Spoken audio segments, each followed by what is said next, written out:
And welcome back, everybody, to the Fandom Zone. It is the most earth-breaking, ground-shaking, but never media show money-taking, the man, the myth, the legend, the most electrifying villain in all of YouTube, Mr. Zod. And tonight, before I bring my guests on, I wanted to talk to you guys and let you know some of the stuff I'm going to talk about, some of the stuff I'm going to touch on is going to be a bit of a heavier topic, but it is important and it needs to be explained. And I'm going to bring out a special guest to dive into this whole entire world. So if I don't get to questions and things like that, I do apologize in advance. But I appreciate everybody. If you're here, make sure you retweet this out. Let everybody know we're live. So here we go. First, we have Father Zod. Welcome. Hey guys, how you doing? And you said you wanted to do something before we bring the guests out. So I was going to do that first, and then bring out everybody else. Okay, why don't you pull that up right there, Lee? You mean Mr. Zod?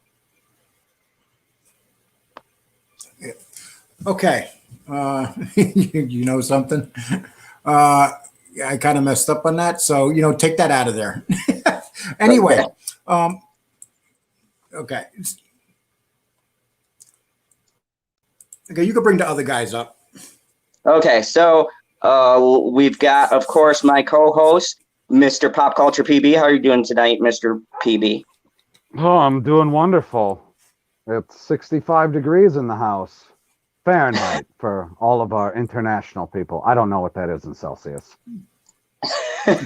And of course, I have a very, very special guest with me here tonight, Mr. David Bixenspan. How are you doing today, sir? I'm doing okay. And tonight we're going to dig into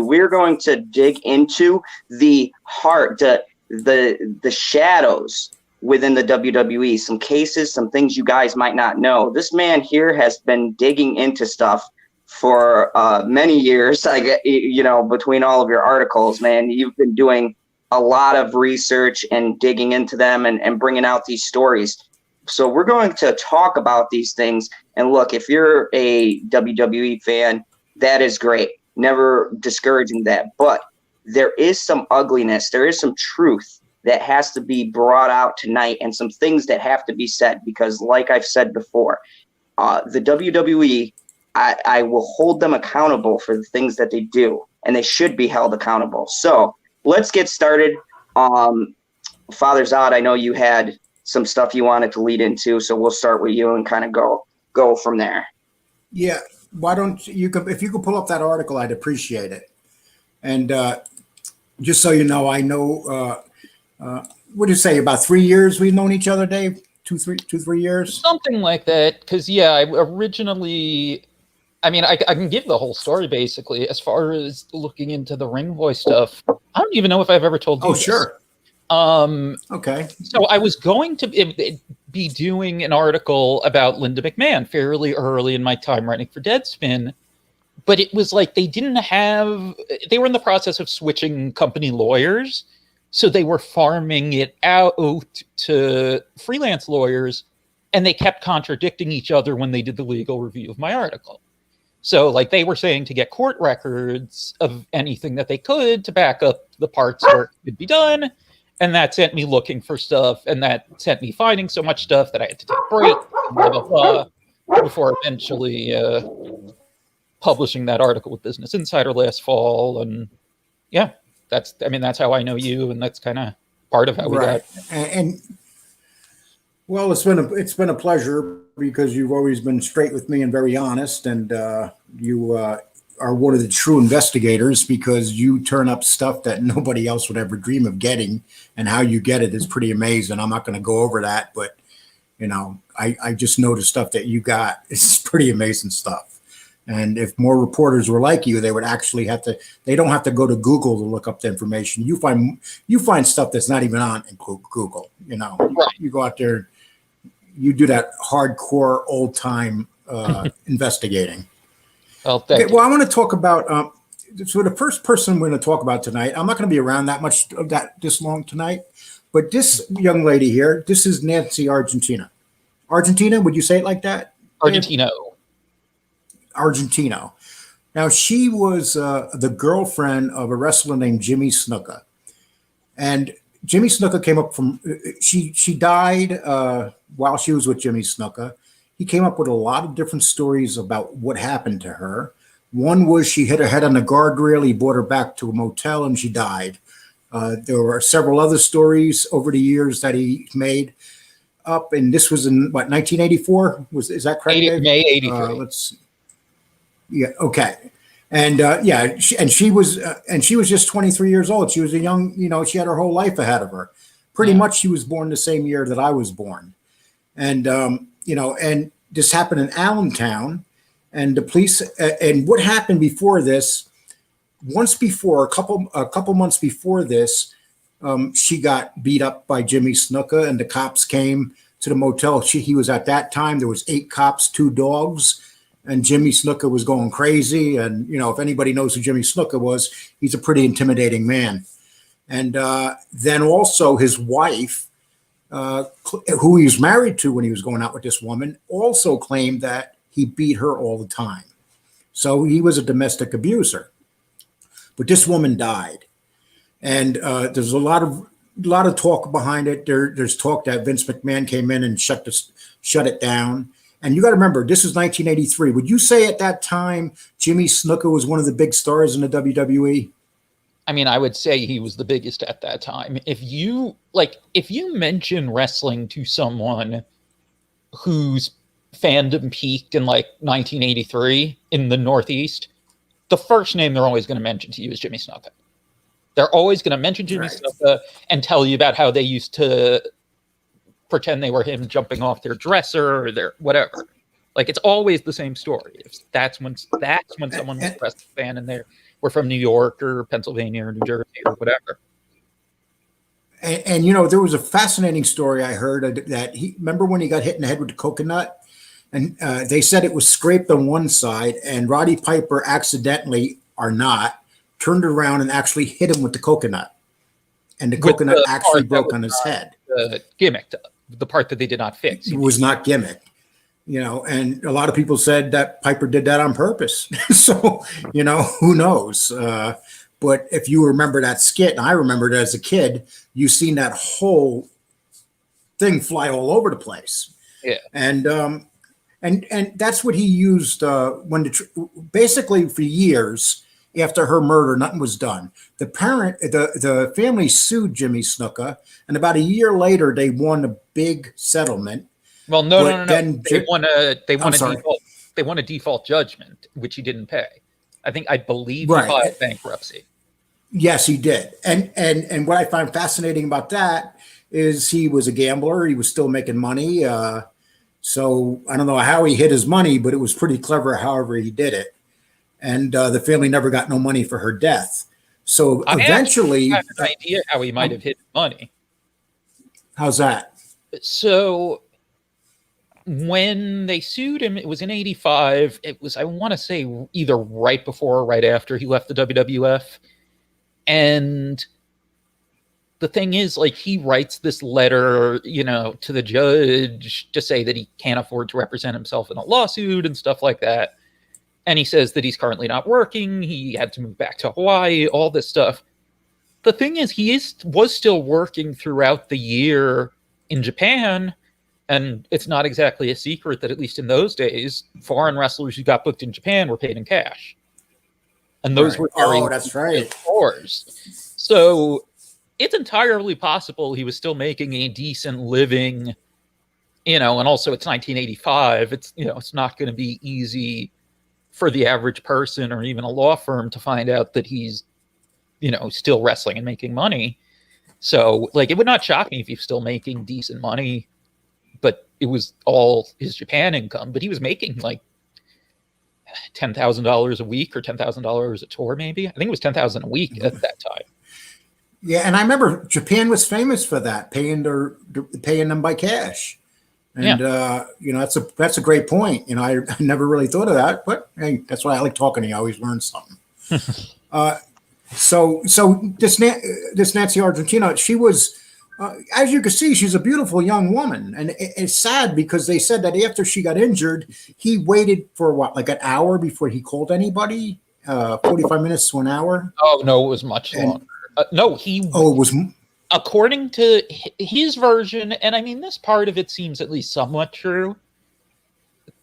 He talks about like leaving her to go to the TV taping of the wrestling shows for hours and then coming back and then realizing she's in trouble and calling an ambulance. So Right. Even in his own version, it was hours before he called for help. So, and didn't they say that she could have lived if he called sooner? That She was still alive, wasn't she? Well, yes. So that was, I believe, one of the ways they kind of were trying to get him with the indictment once the case got kind of re-examined, was that, okay, maybe you don't think he shoved her, maybe you don't, whatever, that if you go by his own version that he told the police in his first interview, that he still kind of, I guess, in a criminal way, negligently caused her death because he kind of went against all logic and reason in terms of not getting her help for so long. And here's what the article, it says Argentina was declared dead later at Lehigh Valley Hospital and died of traumatic brain injuries consistent with moving head striking a stationary object. According to the autopsy, the findings showed that she had more than 24 cuts and bruises, a possible sign of mate abuse on her head, ear, chin, arms, hands, back, buttocks, legs. Well, that's a hell of a fall banging your head. It's believed that Snuka delayed 12 to 24 hours in calling for medical help and contributed greatly to the emergency staffers' inability to resuscitating her. And the coroner said in the 83 report that this case should be investigated as a homicide until proven otherwise. Was this case ever investigated as a homicide at that time? Hard to say because there are different dates on different parts of the autopsy and stuff. But I mean, the really important part, and this is in the article I did last year for Mel Magazine, one of a few things in that article that was new. Like, I was able to get the full autopsy report because what the Allentown paper had put out before wasn't the whole thing. And I see that, and I was able to see all the dates. And then I was able to compare that with a letter that the Argentinos had from their lawyer and going to visit the prosecutor, who basically lied to their lawyer about all that.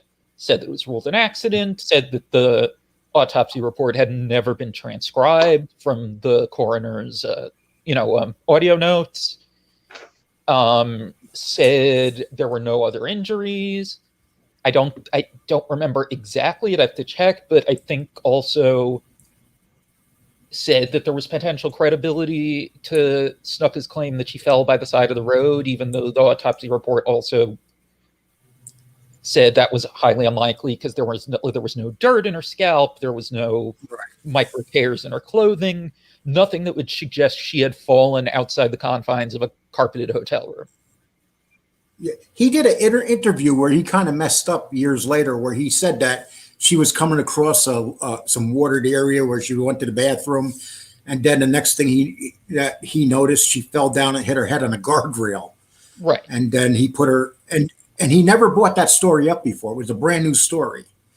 And the deputy coroner, William Snyder, he said, upon reviewing the body and speaking to the pathologist, I admittedly suspected foul play.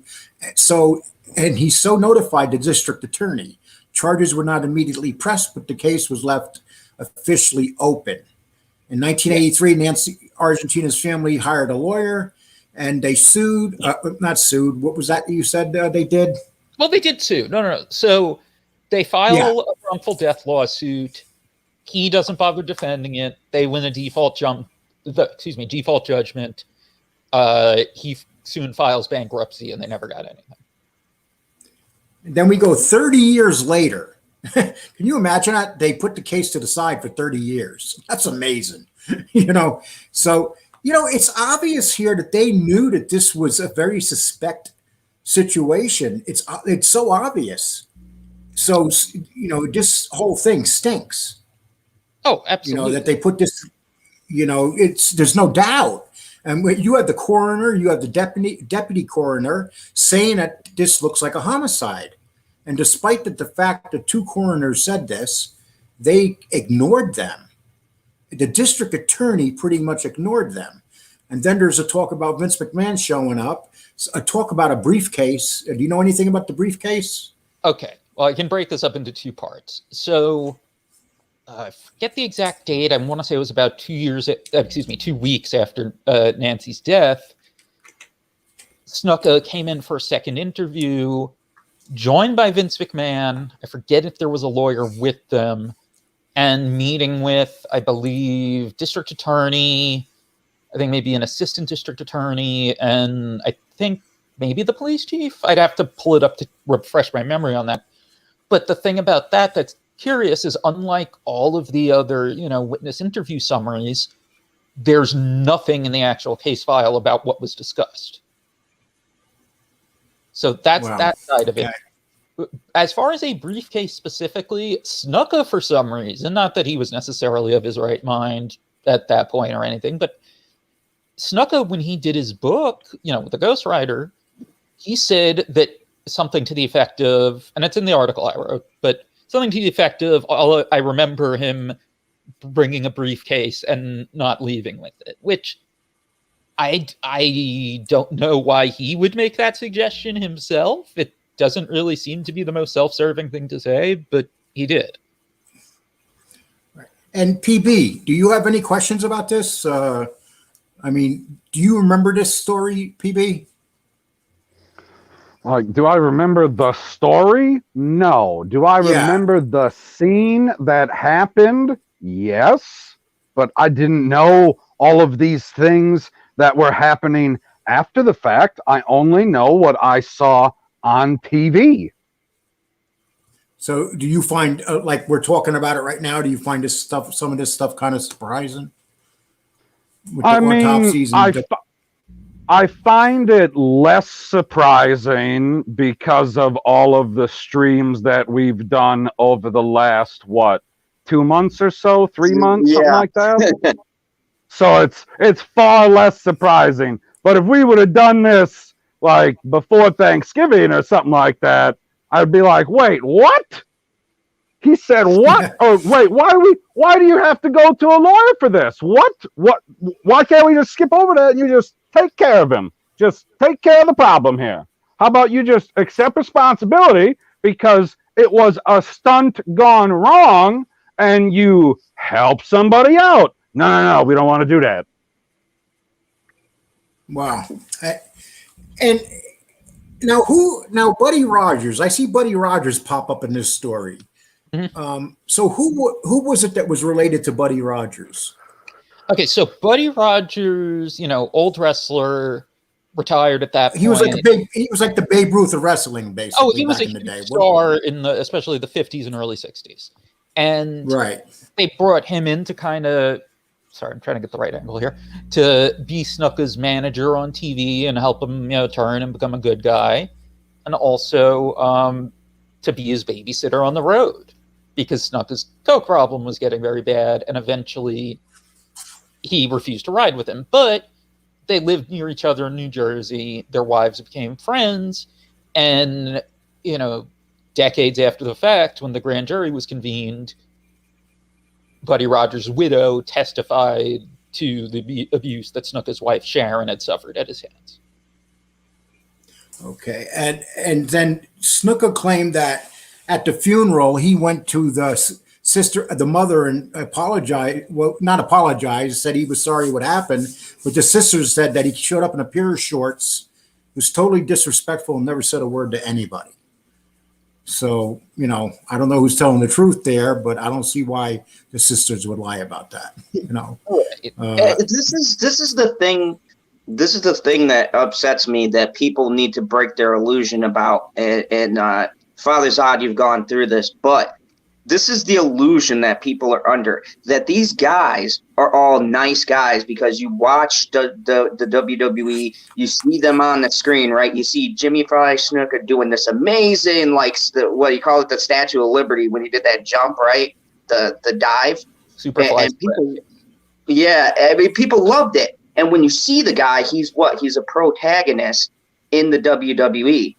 But off the side of the scenes, this man sounds like a vile man. I mean, I don't know. I've never met the guy, but from what we're reading, from what you're explaining, and this case in general, this man has some kind of violence in him. I mean, is that a fair assumption based on all of this stuff, this abuse? He was abusing this woman. I mean, it wouldn't shock me if he was a perfectly decent guy when he wasn't coked up, but that clearly drove a lot of his issues either way. I mean, there are stories out there about how once he tried to smuggle hashish out of Kuwait by taping it to his body and got stopped at customs and he had to get bailed out.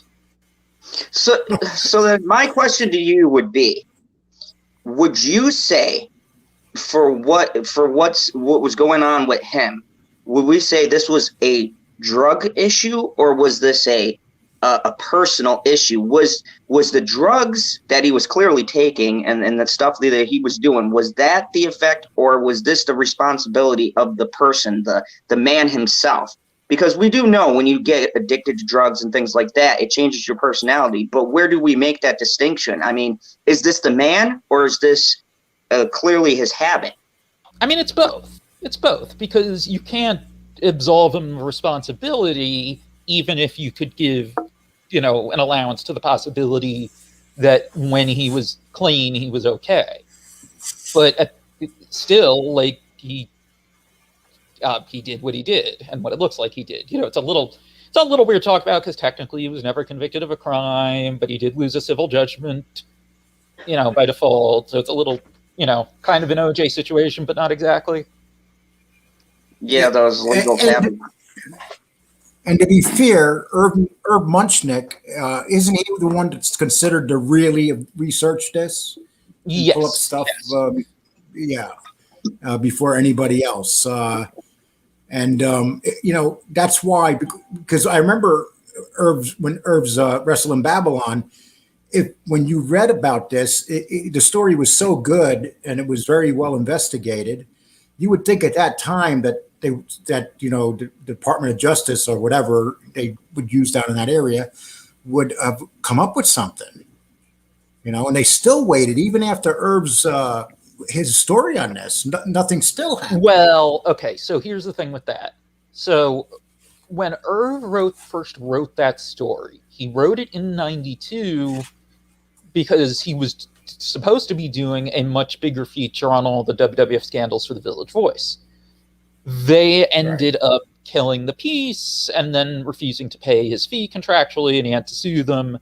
And then years later, when he started a website, he put the article up there because it hadn't been published before, and that kind of got the ball rolling. And then the Allentown Morning Call, I believe it was one of the local papers in Allentown, when they were looking for a cold case to cover and noticed that that the 30th anniversary of Nancy's death was coming up in 2013, they decided to look into it. And what they ended up finding, so this is one of those weird, like, legal technicality things that you're only going to know if you're a lawyer or otherwise work in the legal profession or a reporter. So because the case was always considered open, you couldn't just file a public record request with the cops and say, send me the case file, because it's considered an open case because they never closed it. But that doesn't mean that when they filed the wrongful death suit that Nancy's family can't get the case files and discovery. And they were able to do that. And it turns out that they had, thank you to the person in the chat for plugging my podcast. That's Cherry. Cherry is the best. She does so much stuff for Zod. It's amazing. She'll do that all through the show. Once we get it really monetized well, she'll be making some money. So where was I? So the thing is that they ended up filing all that stuff, the coroner report, the full report, all the documents from the death investigation, and also everything from the investigation when he beat her in upstate New York. Those all got filed as exhibits during the wrongful death lawsuit. But no, it's wrestling. It's 1985. No one's following it.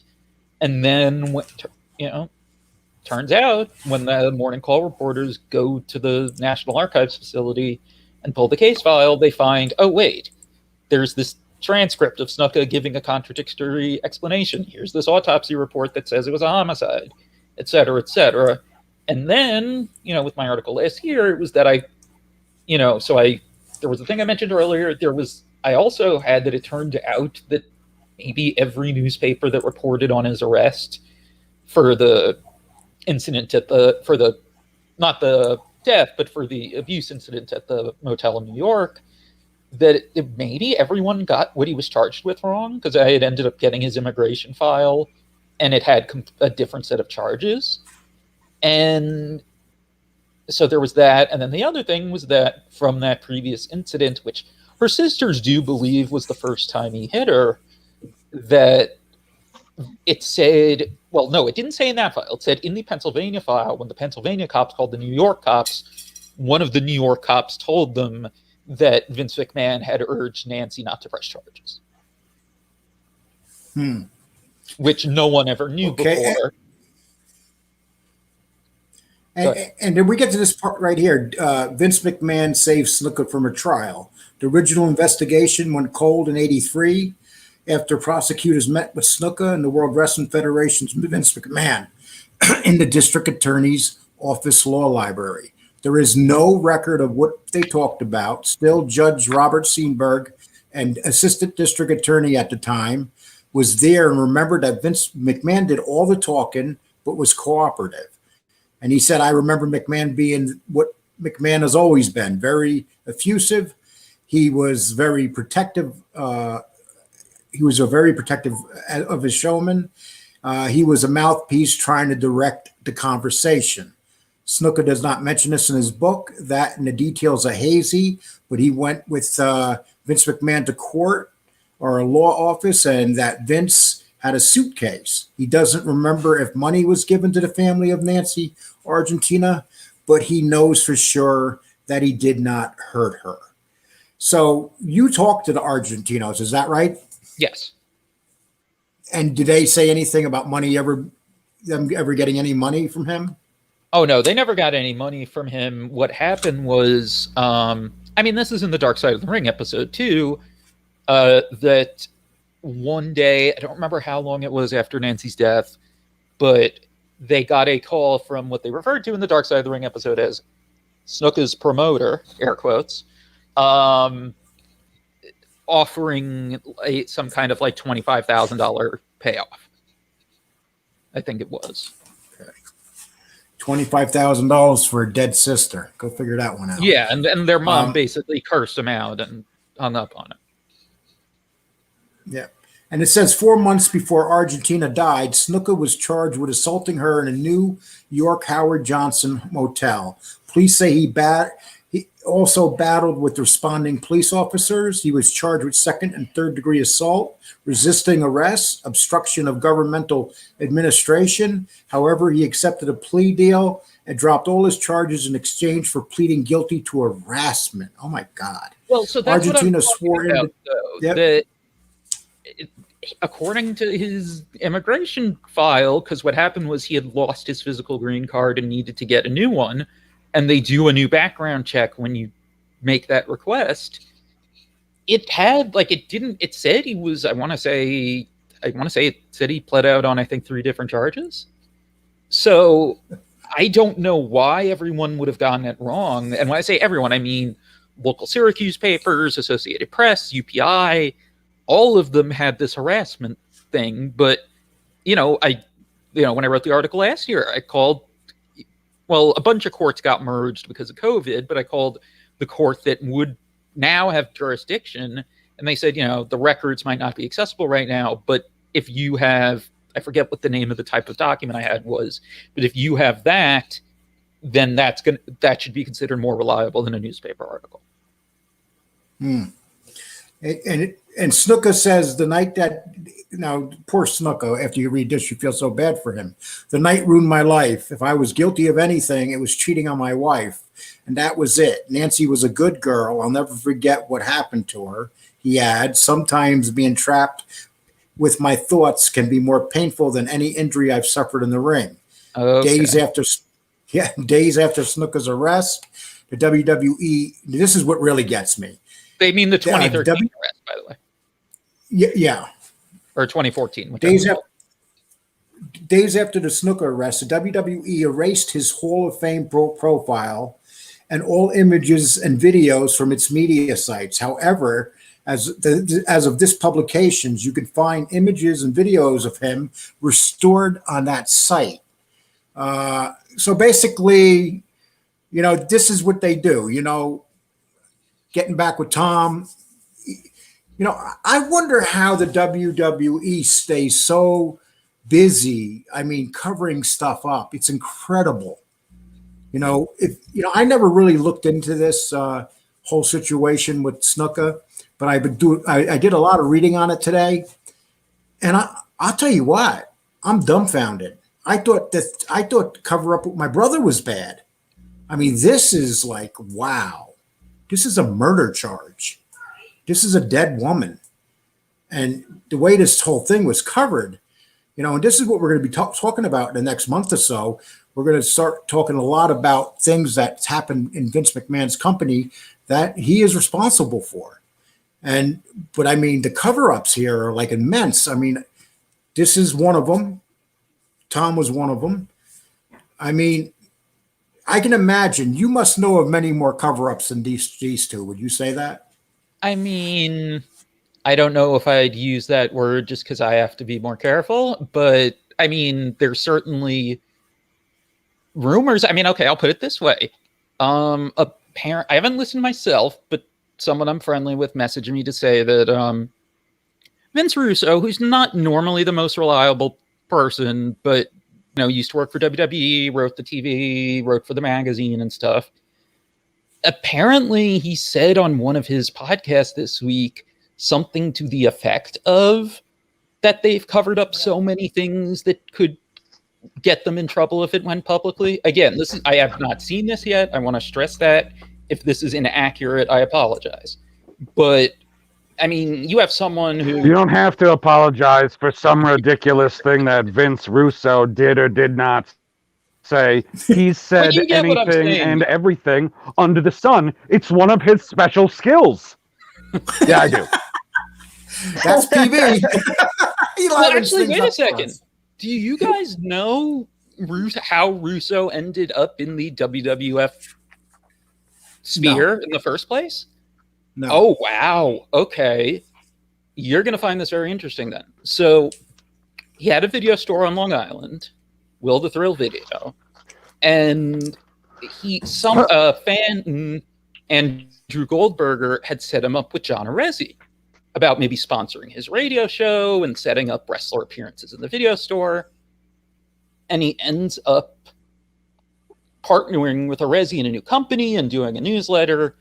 And the relationship falls apart after about 3 months because of fallout from all the scandal coverage, both the Ring Boy stuff and the steroid stuff. Because according to Russo at the time, he wanted to do fun wrestling content. He didn't think this was what he was getting into. Everyone has always kind of believed that he was romanced by Vince McMahon in a way, so to speak. And even if you listen to Russo, that's kind of the case, because where it really came to a head was there was the steroid symposium that WWF was holding, and they wouldn't let Arezzi go, but Russo called and said he'd go, and all sorts of stuff just fell out from there, and he ends up starting his own radio show, and then, a year or so later starts working for them at the magazine, even though anyone familiar with him can see that he cannot exactly write or edit. And Oh no, PB, God no. PB, you knew. I mean, right away when I mentioned Russo, you jumped up about this. So, what is your opinion on why did you act like that when we mentioned Russo? To quote one of my favorite characters in movie history, Dr. Ian Malcolm, that's one big pile of shit. Okay. That's is he still working for them at all, or in any capacity? I mean, the reason I was surprised to hear that he might have said something like God, that I hope not. was that it seems like he had been angling to try to get a job with them for years and years, because he hasn't. So, as far as I know, he has not worked in wrestling in the last 5 years. Actually, maybe like six and a half now. When he was working as kind of a secret consultant for Impact Wrestling, secret because Spike TV did not want them to be working with him anymore. And then it came out that he was still working there because he also, because he was doing notes for the announcers, and he went to type in Mike Tenay's name in his email to send it, and he clicked the wrong Mike in the autocorrect and sent it to wrestling reporter Mike Johnson.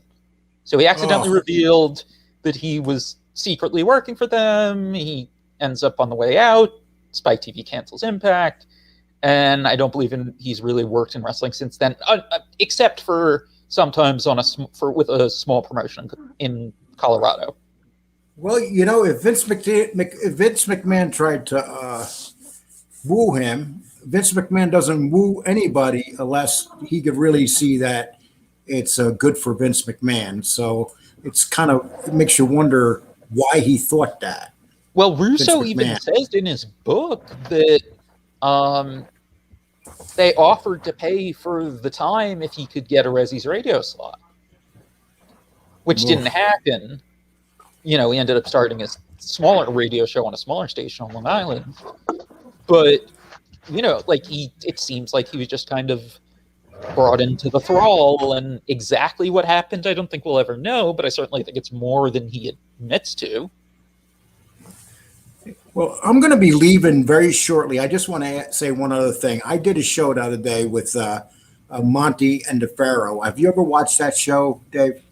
I have not. I only heard of it recently when that private eye they had on was about to do it, because he called me because I had been in contact with him for some other stuff, and I don't think I may have heard the name before, but I don't really know much about it. Well, I'll tell you what. And I'm not just saying this because I was on the show. It was the show was so good. The interview was good. The quality was good. The producer was good. And, if anybody watches this and has never watched Monty and DeFaro, they really should. I mean, especially if you like wrestling. They had Tony Atlas has talked about the Bruiser Brody murder a lot. But he spoke on that show, and I watched it, and it was really good because they asked him the right questions.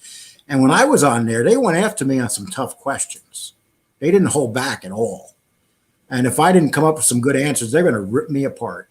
So, I was kind of glad that I came up with the answers because it's truth. You tell the truth, it's hard to, But it was really fun, and I'm just saying that if Just Cherry, follow Monty and way ahead of me. It's been nice, Dave. I'm sure I'll talk to you again. Yeah. I'm gonna let my I'm not gonna say better half because I'd be lying, but I'm gonna let my son take over. Actually, let me say something real quick before you jump off, though, because with what you mentioned just now, it reminded me. I do want to say, and I've said this a bunch of places lately. Anything you've ever told me that I could check was more or less true. The more or less being you might have forgotten a small detail over time, but stuff that you couldn't have known I could check multiple times. Anything about what happened with you and your brother in WWF, anything that I could check, checked out.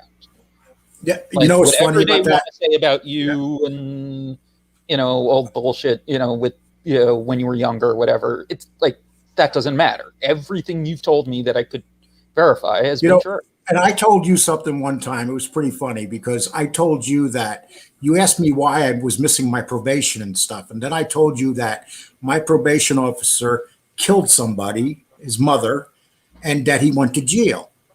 And then you even checked out. And then I remember you saying to me, he didn't kill his mother. He killed a couple other people too. Yeah. So I was wrong. But the fact that you found that out and came back and said that to me was pretty incredible. And that's Right. investigating. And you know, I had a very negative opinion about the wrestling world in general. But since my brother died and I've been meeting people and talking to people in the wrestling world, I've changed my opinion about a lot of things because there's a lot of good people out there, There are. you know, that are part of the wrestling world. And I was always so negative because of the attacks on my brother. And I'm learning that it's not the people that are really attacking are the people that are just wrestling fans and don't want to see anything happen to what they love. Yeah, the very tribal kind of subsection of WWE. Yeah. And there's this one guy, and I'm not going to mention his name, but he was from Canada, and he's a big Pat Patterson fan, and he disagreed with everything I was saying. I actually talked to him, and we had a good conversation. And the conversation was he still believed what he believed, and I still believe what I believe. But it was a respectful thing, you know. And he just, you know, we're kind of on friendly terms, but even though we disagree about it, and that's the way it should be. It's a good thing you didn't have your son on for that conversation. What? I'm always level-headed. I'd never get angry about anything. I'm the most level-headed person on YouTube today. Okay. Okay. That's why I'm leaving. That's why I'm leaving now, Dave. You know, we're at that point where he's taking over now. So, but thank you for everything. And I'm going to watch because I'm going to find this whole thing that you guys are going to talk about Owen Hart is pretty fascinating. Yeah. And maybe we'll, you know, we've done a lot of this talking about my brother Tom, and it's been about, you know, it's been 2 weeks since he's died now. So it's like time. There's been and Cherry I'm sure Cherry will put this up, but they got into $10,000 now on my brother's. My sister Maggie put up the GoFundMe account, and they just went over $10,000 today. And, you know, so far, like 160 people have given, and even a couple Hollywood actors. So it's been really impressive that, you know, in a couple of days that they would raise that much money. But okay, well, you guys take care. I'm going to be out of here. Lee, take over. I'll talk to you soon, Dave.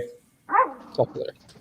Okay, so this is one that I was quite familiar with. This was more into my time period of being alive and around, and this was for me, David. Geez, you didn't even drop the screen here. Oh my goodness, unprofessional.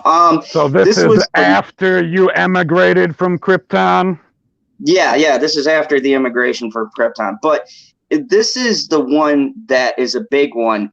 But there's a lot of interesting stuff as I was reading the articles you did and things like that. And I'm gonna let you explain it in your own words because it's always good. I always like getting it from the source. And a couple of things I wanted to touch on because I like to let Father Zod hear his own voice. Love you, Father Zod.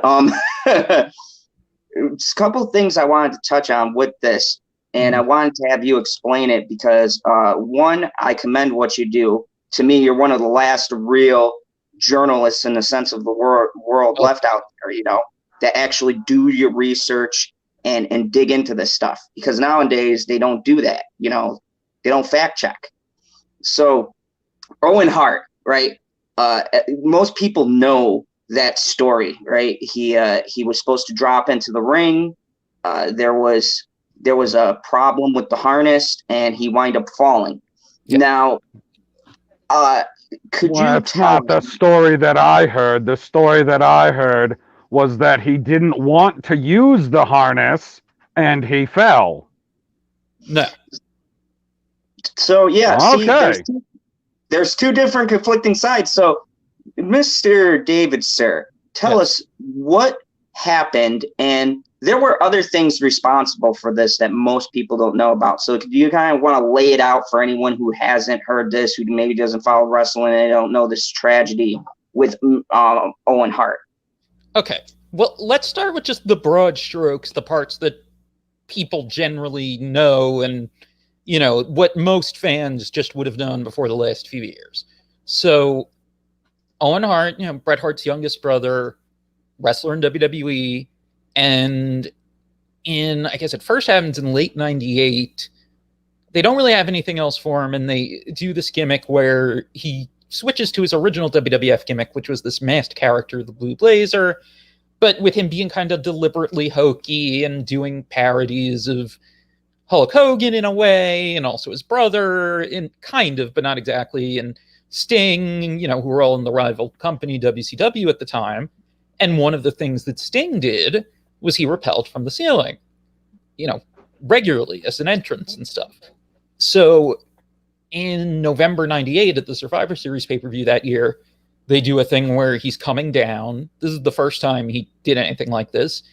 And they do a bit where he gets stuck a few feet above the floor and the wrestler he's feuding with attacks him and he has to signal for whoever to pull him back up. But you can see, even just watching the video, like he's very well rigged up. You can tell it's, you know, robust looking equipment. And then he doesn't do it again until the night he died. And something, you know, as far as anyone knew initially at the time, something happens. He falls to his death. He lands in the ring and, you know, I believe like on the turnbuckle and the ropes, and basically died of internal injuries and then pronounced dead at the hospital. So that's kind of what everyone knew. You know, police didn't charge anyone. His widow, you know, on behalf of both herself and the estate and also their kids, and alongside his parents, sued WWE and the harness manufacturer and other companies for wrongful death. And there ends up being a settlement after a year and a half, 2 years maybe, where she got, well, like, the total settlement was 18 million, most of which went to the wife, and then I want to say like maybe $1 million each for the kids and the parents, something like that. But total was 18 million, with the bulk going to his widow, Martha. So that was most of what anyone knew, at least, I mean, really anyone knew for the first few years. So then in 2002, Martha put out a book, Broken Hearts, Hearts Without an E, playing off the last name, where she kind of reveals everything that she found from having to do the lawsuit. And unfortunately, like, it wasn't a big deal. I mean, maybe in Canada it was a fairly big story that she put out the book, but not in the States, even though the book did eventually come out here after about a year. And unfortunately, that meant most people had no idea that there was more to it. And so everyone just kind of assumed, I think, that didn't know, like, oh, it must have just been a simple accident. Otherwise, the police would have charged someone, I would have heard something, whatever. So here's the shortest possible version I can give of what she discovered. And, I've gotten as many of the lawsuit records as I could, and I did eventually get the police report too. More on that in a second. The gist is this. Apparently, their previous stunt rigger told, the lawyers, and I think maybe some of the investigators too, that WWE repeatedly asked him, hey, do you have a way to do this where the guy can get out of the harness quicker and get untied quicker, some kind of quick release or something? And he would say something to the effect of, anything like that would be too dangerous to use on a human, because of the weight and everything. And they kept asking him every time they used his services. And this guy, Joe Branham, was like the most possible credentialed stunt rigger.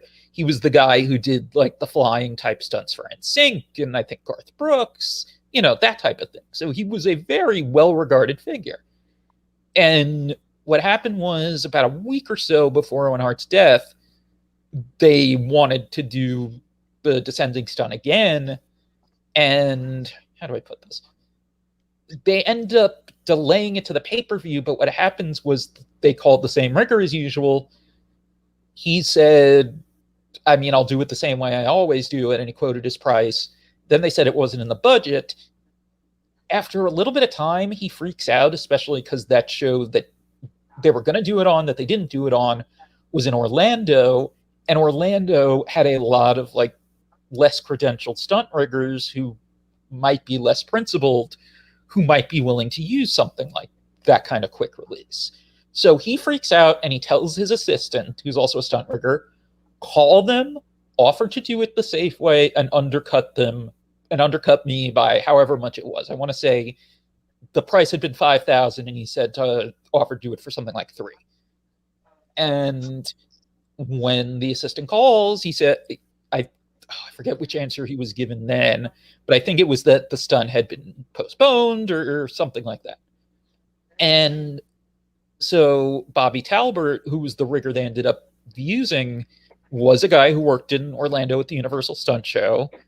My understanding is the reason why they might be able to get work and do decent enough work at the stunt show, but not be good to actually do something like this, is that they weren't necessarily designing stunts normally. They were just doing rigging and stuff like that. So they couldn't necessarily put it together themselves, as a picture. And so they used this guy who was claiming that he did Sting's rigging in WCW. He did not. He assisted the guy who actually did it a few times. And he used this quick release. He made a little cord. It was a quick release designed for sailboats. And if you ever see the episode of Dark Side of the Ring about this, Martha Hart shows the actual clip. And it's just tiny. It doesn't look like something you'd hold a person with.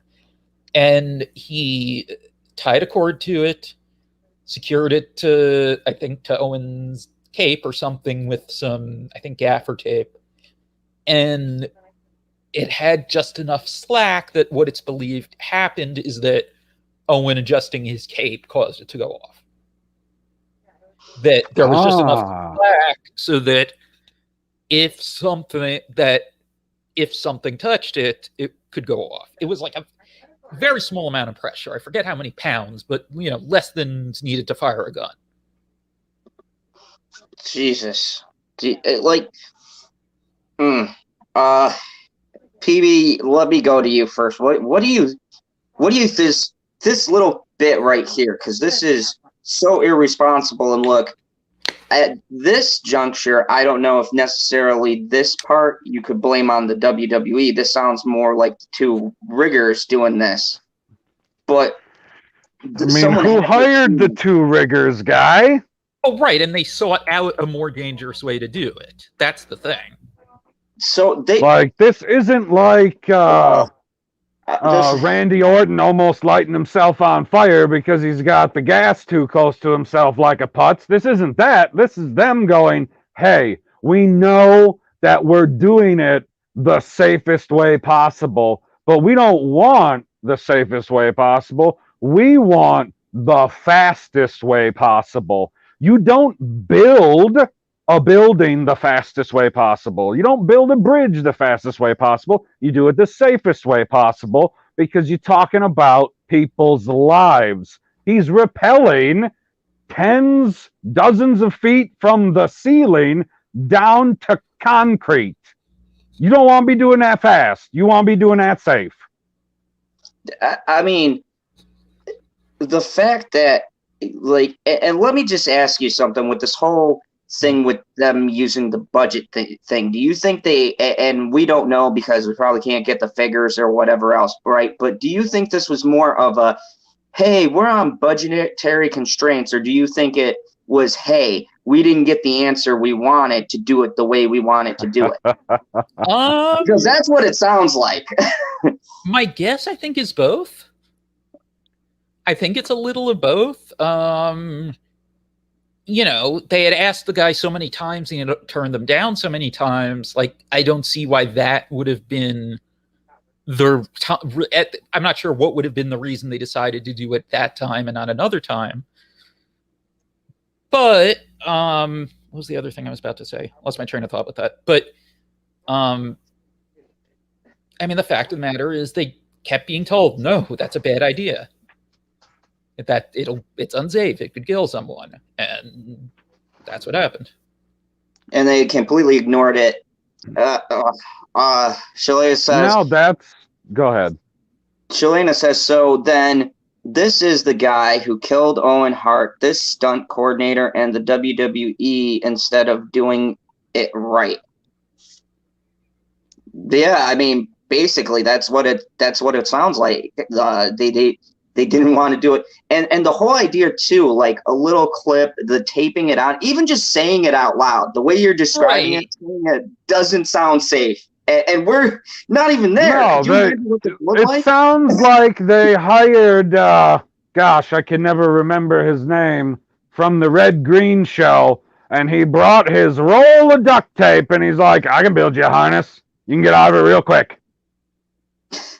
Like, okay, so there were people digging. This is the clip, by the way, that she's holding right there.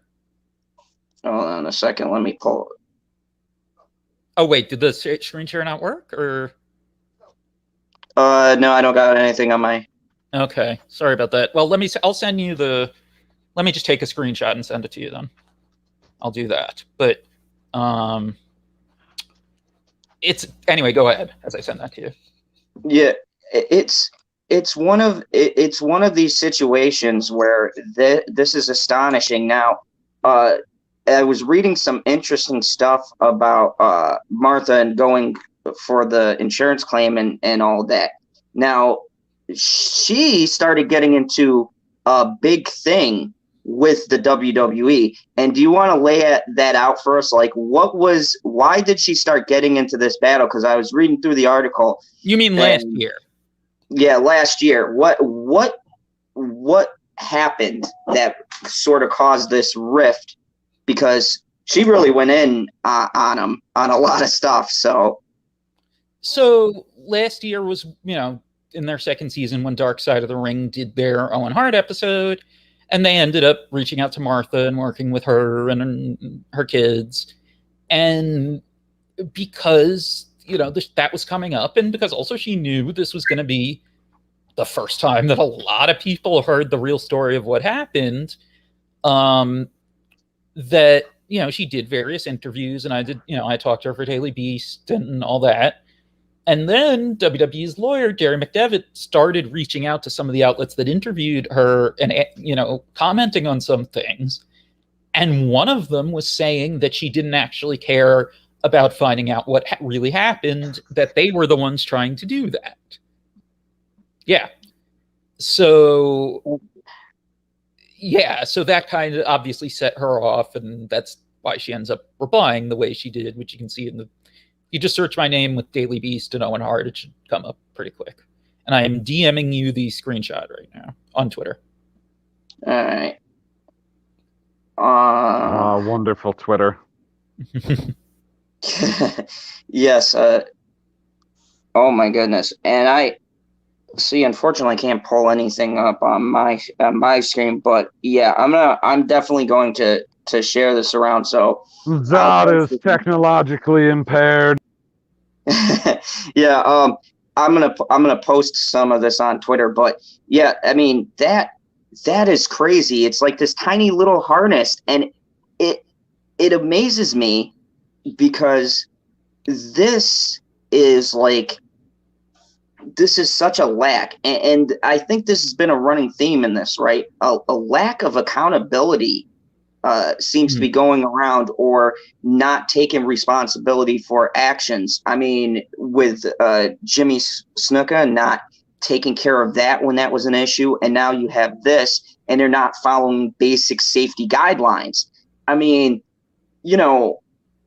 I don't know, but for me, and I've said this before about my situation with my uncle, who I was very close to, I said, the biggest thing that's really upset me, why I've taken it so personally, and I'm making it my life's mission to bring this stuff out, to bring out the truth about this, is because this is a man at the top, and no matter how you feel, people are living in an illusion. If you think Vince doesn't know what's going on in his company, this man knows what's going on, but refuses to take accountability. I mean, just refuses. I've never heard him come out. I've never read an article, and I've read a lot since my uncle's passing. Mm. I don't ever hear him apologize for anything or show any kind of sympathy for any of these things. I mean, am I wrong? Am I jumping to conclusions? Do you know of a time he's come out and said, you know what, guys, my bad. You know, I'm going to do better. We're going to do better as a provider of entertainment. Nothing. For anything like this, I mean, not off the top of my head, no.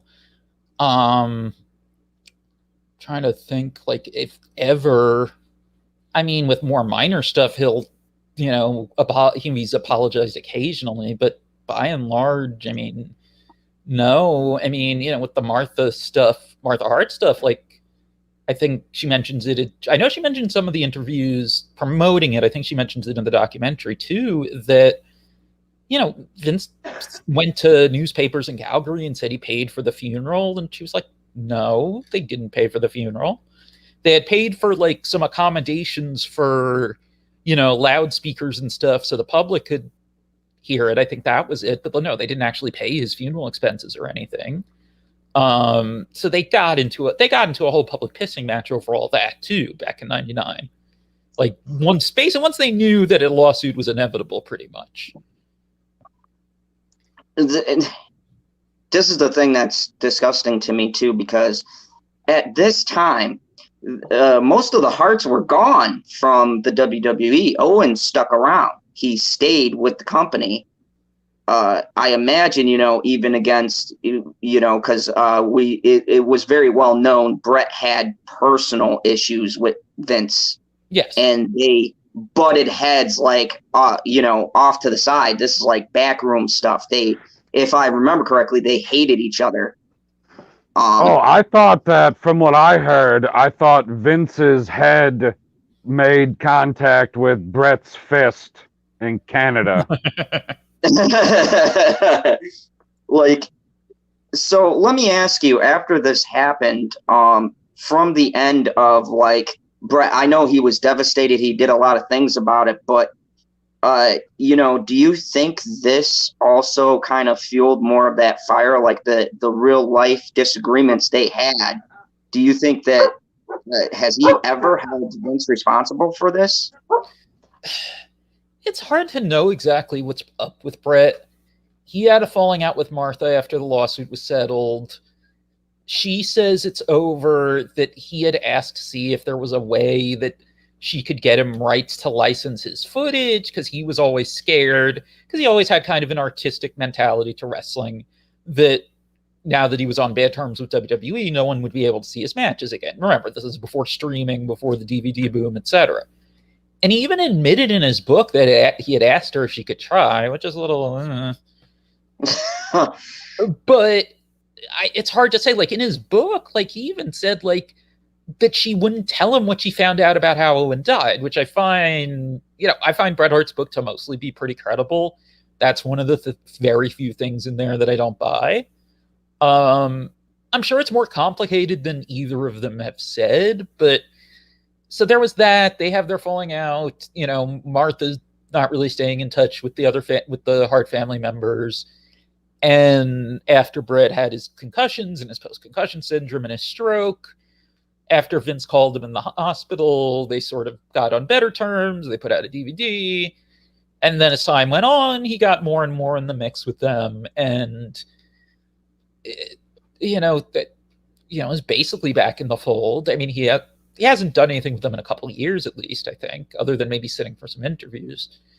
But I don't know. It's strange. Like, because that's the thing. We honestly don't know exactly what he knows about Owen's death because of what he said in his book. I've wondered if it's possible he just doesn't know. I don't see how that could, realistically, it doesn't seem like it would be possible, but so when I did that Daily Beast article, because I had also asked about how, her side of how she and Bret fell out, I reached out to Bret's agent for comment. And one of the things I said, besides just, do you have his side of this, was because of what he said in his book, like, to be clear, does he know the story of what actually happened? And his agent just replied to me, "Oh, have we ever met before?" I was like, no. And I just repeated the question, and then he never responded. So it's hard to say with Brett. It really is. I mean, this stuff, man, just going through this, it boggles this happened. I actually remember my dad talking with you and stuff like that, saying I wanted to get you on here. So I am super glad to have you on here. But I know before my uncle passed, you had broke the article, and I just wanted to bring this up because someone brought it up in the chat. No one from WWE has said anything about the loss of my uncle as of yet that I'm aware of, and we're going to jump right into that. So you wrote this amazing article about everything that happened, and I've said several times the story. My dad has said several times the story, but what I would like to know is your side of things. How did you stumble upon this, or how did you come upon this? How did you and my uncle meet? And like, if you could just catch us up on the backstory of how you got involved with what happened with my uncle. So, I shared part of it earlier, kind of the very beginning. And so, I'm looking for court records to see what I can get. So first thing we did was we ordered from National Archives, we ordered scans of the lawsuit that WWE and Vince McMahon filed against Phil Mushnick in the New York Post for defamation for their coverage of the Ring Boy stuff. And also, at the same time, they filed a lawsuit against Geraldo Rivera, his production company, and some other people over the episode they did on the Ring Boys and other sex scandals. But I don't quite understand this. I don't want to be the one to read anything into it. That was not a defamation lawsuit. They claimed there was a civil conspiracy. But because they're relevant, we request those. We had tried to request the lawsuit your uncle filed in 93. The local Oneida courthouse still had what they had, but once it got moved to federal court, that stuff had been destroyed, which is not what it sounds like. There is a certain period of time where cases meeting different qualifications just get destroyed after a certain amount of time. There are, there's all sorts of retention schedules for local and federal governments. So I'm looking through this and I see stuff. I see like snippets from a deposition your uncle gave under oath, in the Mushnick case. I see, an affidavit that he signed under oath attesting to the allegations in the initial complaint he sent WWE, where the time he didn't actually file the lawsuit, but when they had settled with him originally. And there's just all sorts of other stuff in there. And, to be clear, we're talking about just these two things alone, over or at least close to 3,000 pages. So it was a lot to go through. Thankfully, the Federal Record Center used a scanner that was, doing the character recognition, so I could search for stuff. So that made things somewhat easier, but there was that. And then I'm thinking, because the big thing I was trying to find at the time was the transcript of your uncle's deposition, because it's under oath. It's probably the most detail he's been asked about all this stuff. And I knew that it still existed in some form because when Politico did the article about the Ring Boy stuff in 2010, they had access to it. But at the time, I don't know why. I suspect this would have been different if it was a few years later. They didn't publish any of it. They sourced it. They made references to it. But, they didn't upload a copy of it or anything. So I know that's out there. I reached out to the reporters who are now at the New York Times. One of them was at BuzzFeed then, and they couldn't remember where they got it. I eventually reached out again, and they even checked with some old coworkers and couldn't find it in their own emails or figure out where they had gotten it. And I knew it wasn't the court reporter because the court reporter company said that it would have been gone by 2010 anyway. So the next thing I think of is why don't I reach out to Phil Mushnick? Because, lawsuit was against him. He'd be as likely as anyone else to have everything, all the stuff that wouldn't necessarily be in the public court record. So I reached out to him. He let me go to his house, go through his wrestling boxes in his attic. I did not go through the one that was apparently all wrestling-related mail from wrestling fans, much of it hate mail. I did not go through that one. But the court records, other, related files. He had one folder that had a post-it that said Tom Cole, which my understanding is stuff that your dad and your uncle gave to him and his lawyer when they came for Tom's deposition. And so there was that. There was all sorts of different stuff. There was Phil's deposition, which turned out to have a lot of information, but your uncle's wasn't there. And Phil was actually fairly surprised that it wasn't there. So again, I don't know where I could find this, but so the thing was that it ended up just being a lot to parse through, and I kept taking long breaks from working on it. And then finally, by the time like we were actually pushing it towards publication at Deadspin, was when Deadspin kind of imploded. So I'm thinking, okay, who should I pitch this to? And I was thinking, you know what? Let me try John Cook. Had been at Gawker and those related sites for years. Used to be part of The Intercept. Very good editor, very good reporter. And I went to him. I pitched it. He immediately understood what I was trying to do. Plus he could see a draft. It wasn't just a pitch, because I had a draft of an article. And, there were various delays. Him and his staff had to do more COVID-related stuff when they were shorthanded, etc. And then finally we put it out in late October. Yeah, it took a while to come out. And here's the thing. From what I hear, there were a lot of people who didn't want to touch this, right? I heard, according to what Father Zada told me, you had gone to other people and they said that we'll put it through, we'll print this, and then all of a sudden they didn't want to put it out there. I mean, is that true? Or not with my article. I mean, there are other stories of things that have happened. Your dad's talked, I'm not sure if on here, but he's talked a few times about the story NBC was going to do in '93. It was, I forget the name, but they were doing a new primetime, news magazine show. And a big story they were working on was about the Ring Boy scandals. And they were talking to your dad and to your uncle. And I mean, it is a known thing that, how do I put this? As best as anyone can tell, it does seem like WWE got the story killed somehow. There ended up being an article at that time, so maybe September '93, I have it, I can check, in the New York Observer, which is an old weekly newspaper that was in New York City. They still have the website. It's the thing that Jared Kushner owns, but only bought a few years ago. And it was, at the time though, it was kind of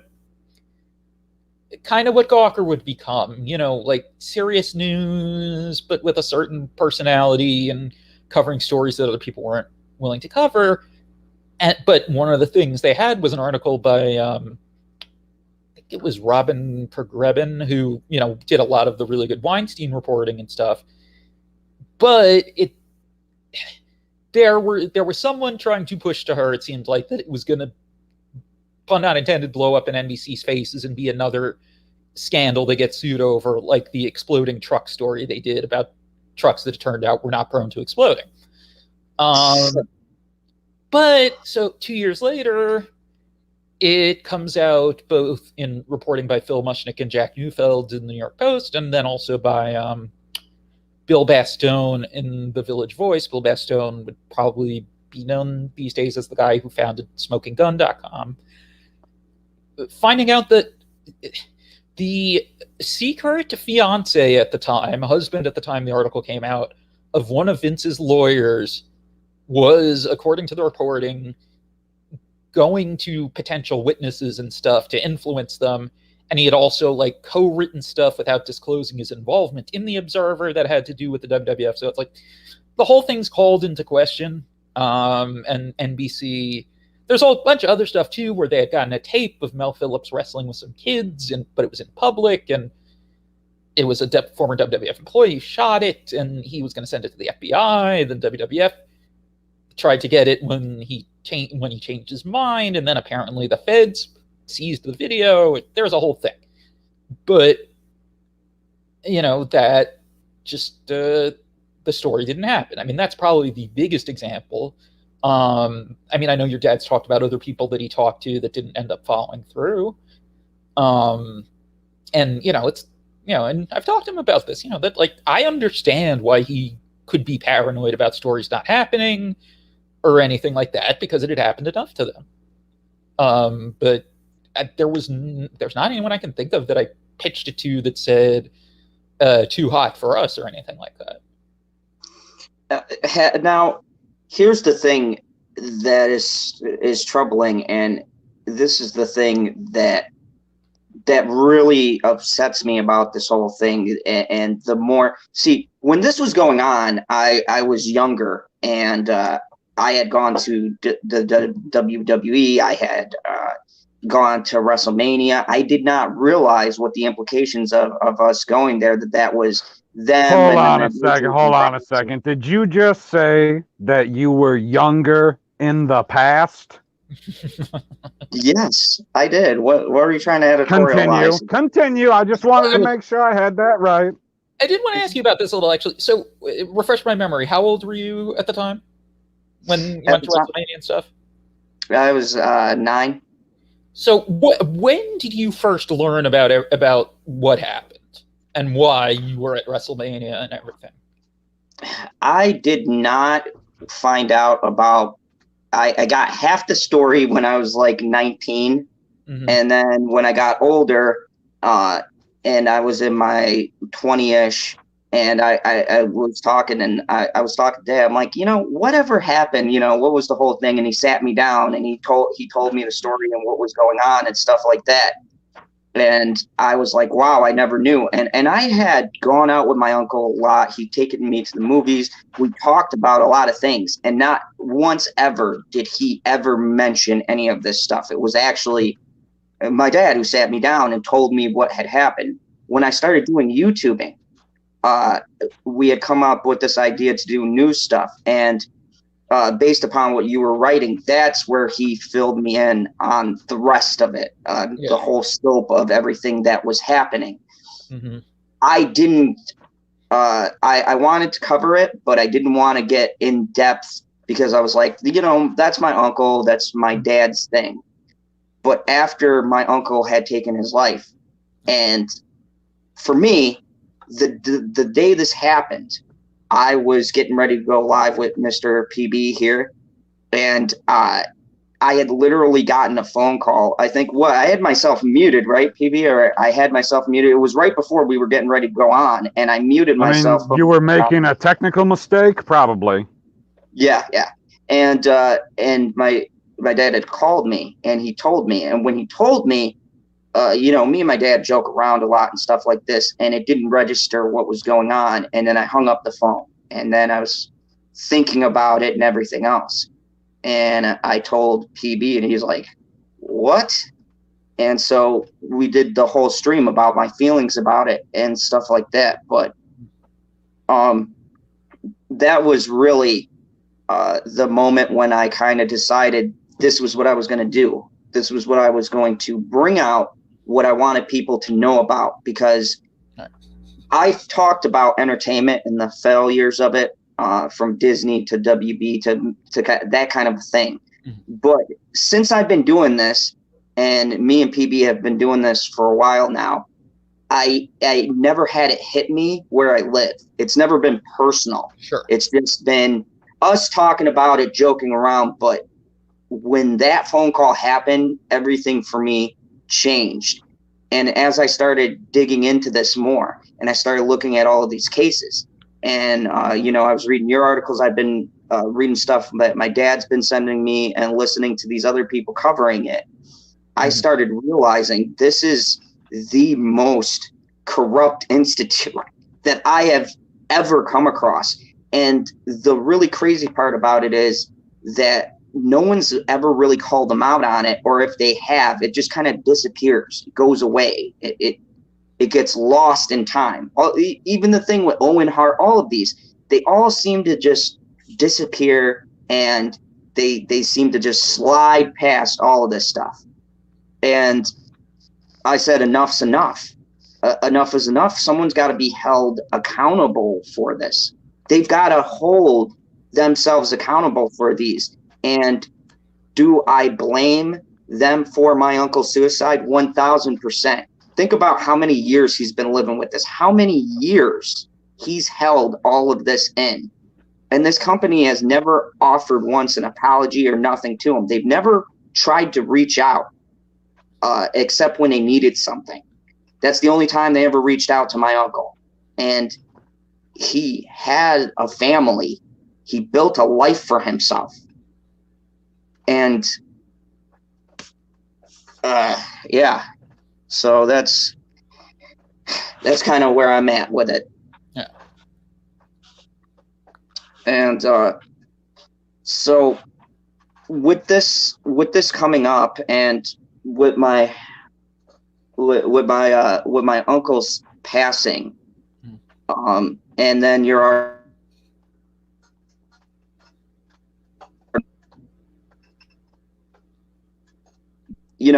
they say these people passed away, right? Phillips, all these guys, they're Pat Patterson, they all passed away. Do you think in your mind someone can take accountability for this situation? Because this still happened to people. There's still victims out there. There wasn't just my uncle. It was a lot of different boys. I mean, there's probably much more than we'll ever know. I mean, part of why probably there's only a few names that ever surfaced too was, for some reason, I mean, part of it's being tied to wrestling. Back in '92, this was not really a story outside of New York daily newspapers, daytime TV shows, and wrestling newsletters and radio shows like that. It never really got past that, I think, in part because when stuff was really about to blow up was when they settled with your uncle. So it's just, there was never this real awareness of it that you would think there would be for something like that. And there was also so much going on at the time that, there are details that people forgot until, I did my article and stuff. There's a lot there. I mean, it's a dense topic. It's depressing, but I'm glad certainly that I, pulled it all together. Here's the thing that no one wants to talk about too, the ugly elephant in the room. When you talk about a subject like SA, and that's what this is, and you talk about kids being violated, nobody wants to talk about that, right? Nobody wants to talk about it because it's so ugly. It's such an ugly thing to bring up. Right. And it's saying these are normal people who watch wrestling, right? So families and things like that, right? They don't want to hear about the fact that these things could be happening. People need to hear about that these things are happening because, yeah, sure, maybe this position doesn't exist anymore, whatever nonsensical thing that comes out of their camp that they're saying. But, maybe the position doesn't exist anymore. But that isn't the point. The point is there's still victims out there. There's still people who suffered these terrible things. God knows what happened to other people because I only know what happened to my uncle. Dad knows a bunch of other people, but, out of respect for them, he doesn't say much about that. But I can only speak from my family's perspective. And this is a person who, since I was a kid, never gave an inclination that any of this stuff bothered him. Mm-hmm. And then all of a sudden, I get a phone call. And how many other people are out there like that? How many other people are living with this guilt, this pain for all of these years? Yeah. And there's nothing done for it. Now, I mean, someone asked me earlier, they said, have you heard anything? We've heard nothing from the WWE camp about this. My uncle's funeral was live streamed. Nothing. No, we're sorry for your loss. No, nothing. Dead silence. I mean, what do you think their camp is doing right now? Why are they so quiet? Why don't they? Do they not want to draw attention? Is this a strategy if we just don't say anything, it's just going to go away? Because I'll tell you, as long as I'm living and breathing, I will not drop this issue. I mean, I think that's part of it. It's been frustrating and weird, but not entirely unexpected to see that this hasn't really been picked up mainstream. With my article back in October, I'm sure some of that was timing, that it didn't really get picked up as much as it could because it was right before the election and stuff. But Sorry, where were we going with that again? So do you think that they're going to try to remain silent and not say anything about this and think that it's going to blow over? Or do you think they're in the back running the rumor mill, trying to do damage control, trying to section things off? I mean, a little of both. Like, I think they think if they don't comment, it's less likely to blow up. More formally comment, I guess would be the way to put it. But, their lawyer was quoted in Dave Meltzer's story about Tom's death that in his Wrestling Observer newsletter. I don't know. I don't think he said whether or not he had emailed McDevitt for comment or if McDevitt cold emailed him. But, but it said, I don't have it in front of me, but it said stuff like who goes online and says, a few hours later while they're grieving and blah, blah, blah. And also saying stuff maybe about that it must have been something else, that kind of thing. I can pull it up if you give me a minute. But so it's a little of both, I think. They're not going to put out a big corporate statement, but there's something going on. PB, do you want to weigh in on it? Who that infuriates me. Who goes online and talks about the fact that they lost a family member to suicide because of horrendous actions? Who does that, PB? It's interesting. Somebody that just wants to make a buck, right? That's what we were told on Twitter, weren't we? Mm-hmm. Yeah. They literally told on Twitter, oh, well, you're just doing this to make your 30 cents, was it? No, 90 cents. I'm worth 90 cents. 90 cents, that's right. Now, I was sorry for selling you short. That was my mistake. I'll make that 90 cents. We're not making any money. What are you talking about? Nobody knows what they're talking about because they're just like, I don't know what the hell they're out there shilling, because we're not shilling anything. We're just sitting here on the internet talking about the truth. It's not a very difficult thing to do, but I would assume that they're only going to talk about the truth once it becomes a hailstorm. I 100% agree. This McDevitt guy, I give a credit. There's many soulless lawyers I've heard of in my time, but this guy takes the cake.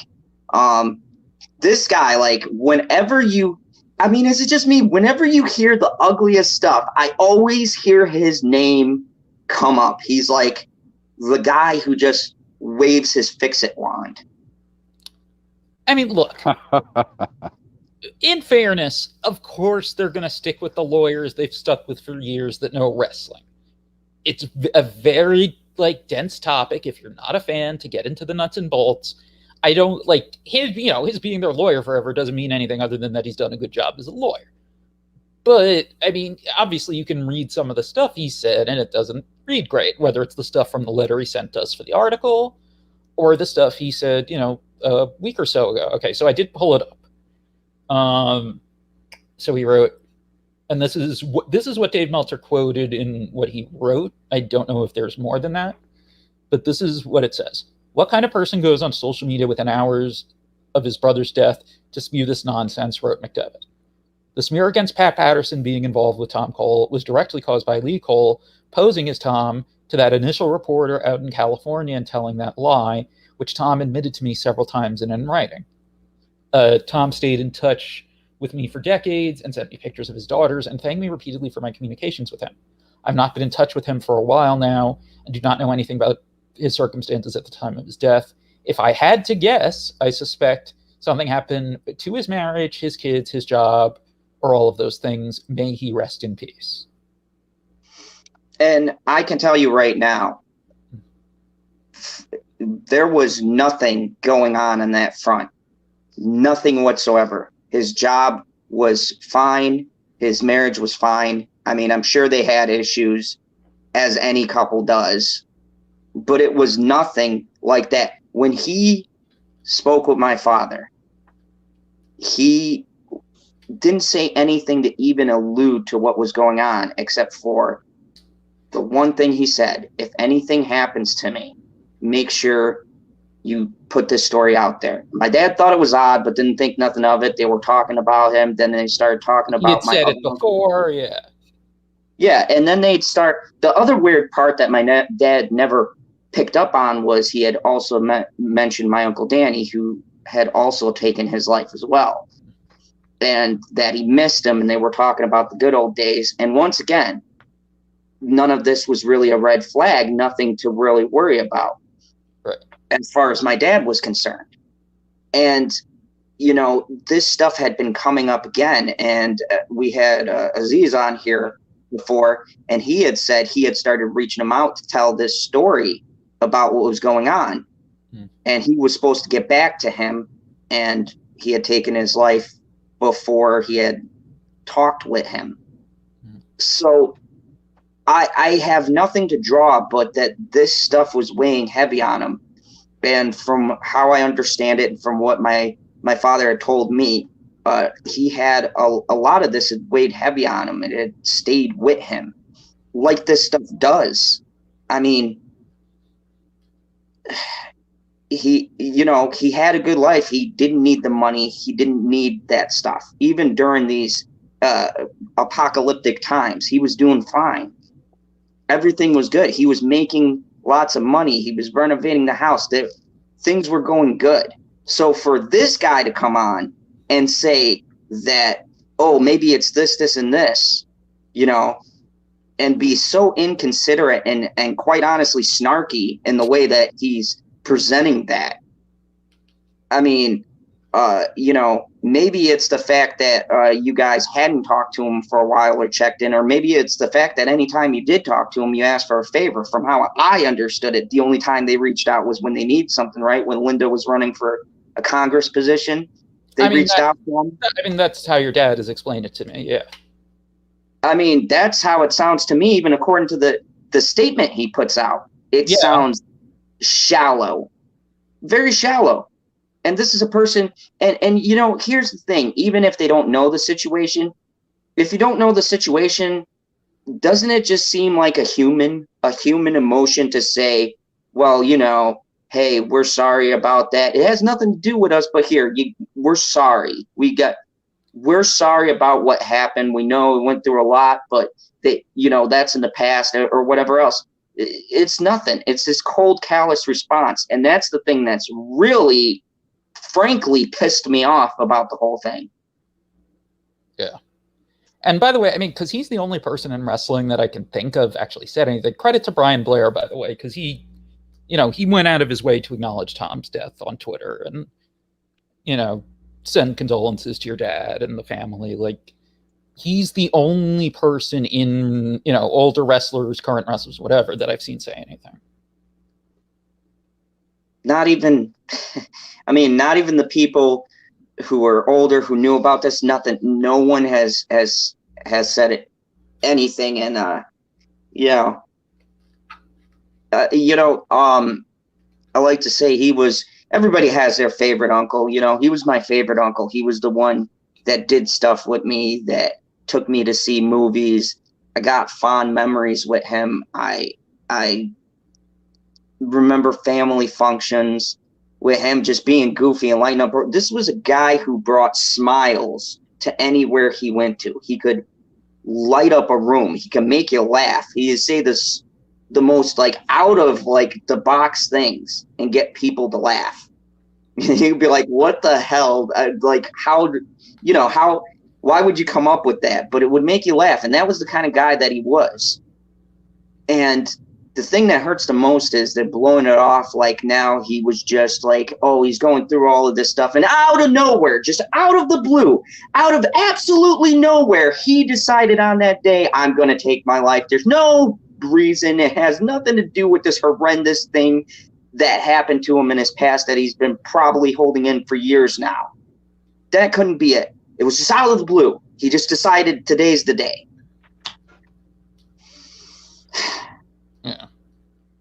And you know, I mean, there was a time where he definitely was holding stuff in, because like, if you look at interviews he gave over the years, he started leaving out more and more details. Like, he never changed his story, but he wouldn't share everything just clearly because it was too painful. Which I think is also part of the reason that a lot of people just didn't even realize the extent of what happened. And it's also the same reason, I told some colleagues, and I even tweeted about this, and I mentioned that scene in Spotlight where Rachel McAdams' character, the real reporter, was Sasha Pfeiffer at Boston Globe. She's talking to one of the men who had been abused by Catholic priests as a child, and says, that I think language is important here, being specific, and the actual Sasha Pfeiffer would tell the New Yorker later that she was really glad they included that scene because molest is a cold clinical word that can mean a lot of things. And so it's like, we don't need to go into it here, but you give people a warning maybe, but you need to, if you're reporting on it, you need to give those details. And I think that's something people have been finding out too, because I think people who heard 20 years ago or so, when Tom would call into Wrestling Observer Live, sometimes just as a fan, sometimes as a guest, if you listened, you wouldn't think anything happened other than someone rubbed his feet, just because that was what was being more openly discussed. But obviously it was more than that, as you can see, in the article.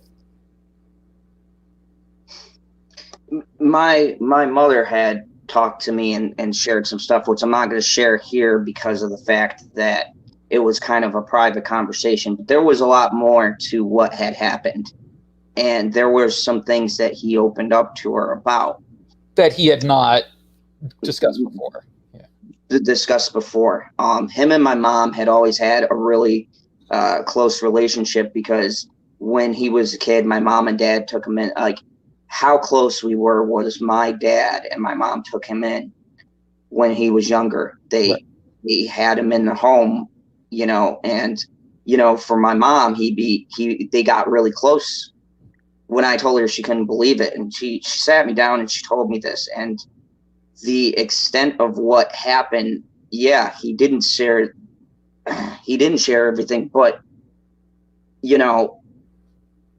it's like this thing has always been an underlining thing, and I feel also there's a bit of nobody listening to it, nobody wanting to actually go forward with it. It's a feeling. I get a feeling of that no one was pursuing it very adamantly as he had hoped would get out there, and that's why I wanted to do this. That's why I wanted to have you on. That's why I started talking about this, because the more I go into this, there's so many more victims of not just this, but the Owen Hart thing we covered, the Jimmy Snuka thing.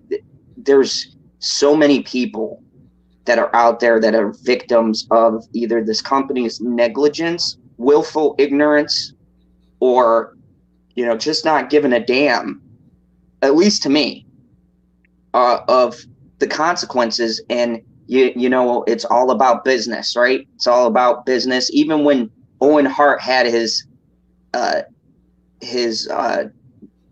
accident, when he died. It's still an accident. It's just that it's not always the best word to use, because the people who don't know the story will use it as it was just an accident. It's an accident, but there was negligence. Oh yeah, and even after that, Vince said, "What? We got to continue. The show must go on." Right, and that whole thing is super weird too, because why didn't the Kansas City police shut the show down? It's a crime scene at that point, which for some reason I never heard anyone bring up until the 20th anniversary 2 years ago, and immediately I was like, "That's a good question." Is someone just fell? The only thing that I can think of is that they were thinking, "Oh, it's got to be part of the storyline because it's wrestling." Nah, but once they get there, they know it's a real death. So I don't know. I mean, it shouldn't have been in WWE's hands in the first place, but obviously they still should have stopped the show. Oh, they should have stopped the show once you get to the point where you're like, we're not taking somebody out on just a stretcher. Like, it's not somebody who's just injured here, and we're, taking them to the back. We're going to take them to the hospital and get them fixed up. That's not what we're doing. We're moving a body. Yeah, I don't know. In short, PB, do you got anything else? Anything you like to throw in there? A question? I need a minute. You want me to ask a question about it? No, I don't want to ask any questions about it because it just pisses me off. Like, I was semi into wrestling because obviously I'm not into wrestling as much as I was back in the golden age, at least for the age that I am. So that would be the late 90s. So I haven't watched it at all since all of this happened because I can't. Because every time that I would think of even putting it on, I was like, you know what? These people are just a bunch of fucking assholes. Obviously not everyone who's working in the ring, but way too many people that are working behind the scenes know way too much that's going on and aren't doing anything about it. I mean, I guess I should. Oh, let me find it. I mean, I'm sure your dad's talked about it on here, but what Phil Mushnick and Dave Meltzer said that Vince told them back in '92.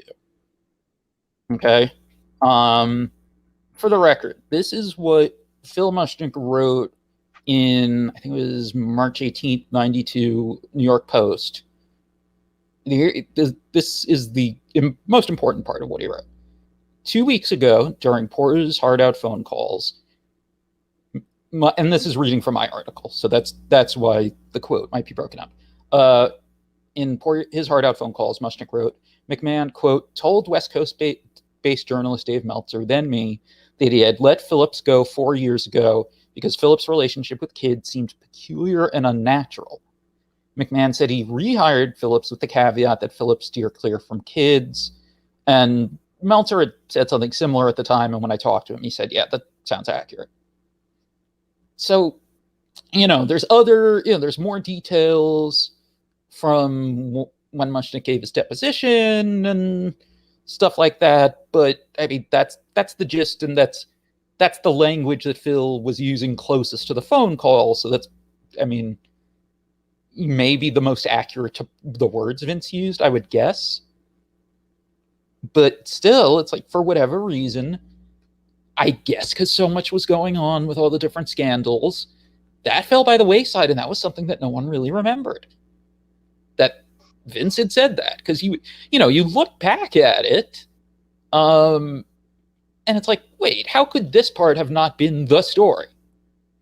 Especially when you think of like Paterno and whatever, but like, yeah, for whatever reason, like even in the article Phil was doing, like that wasn't the main thing. It was more to show, that Vince had lied on some of the media appearances he did.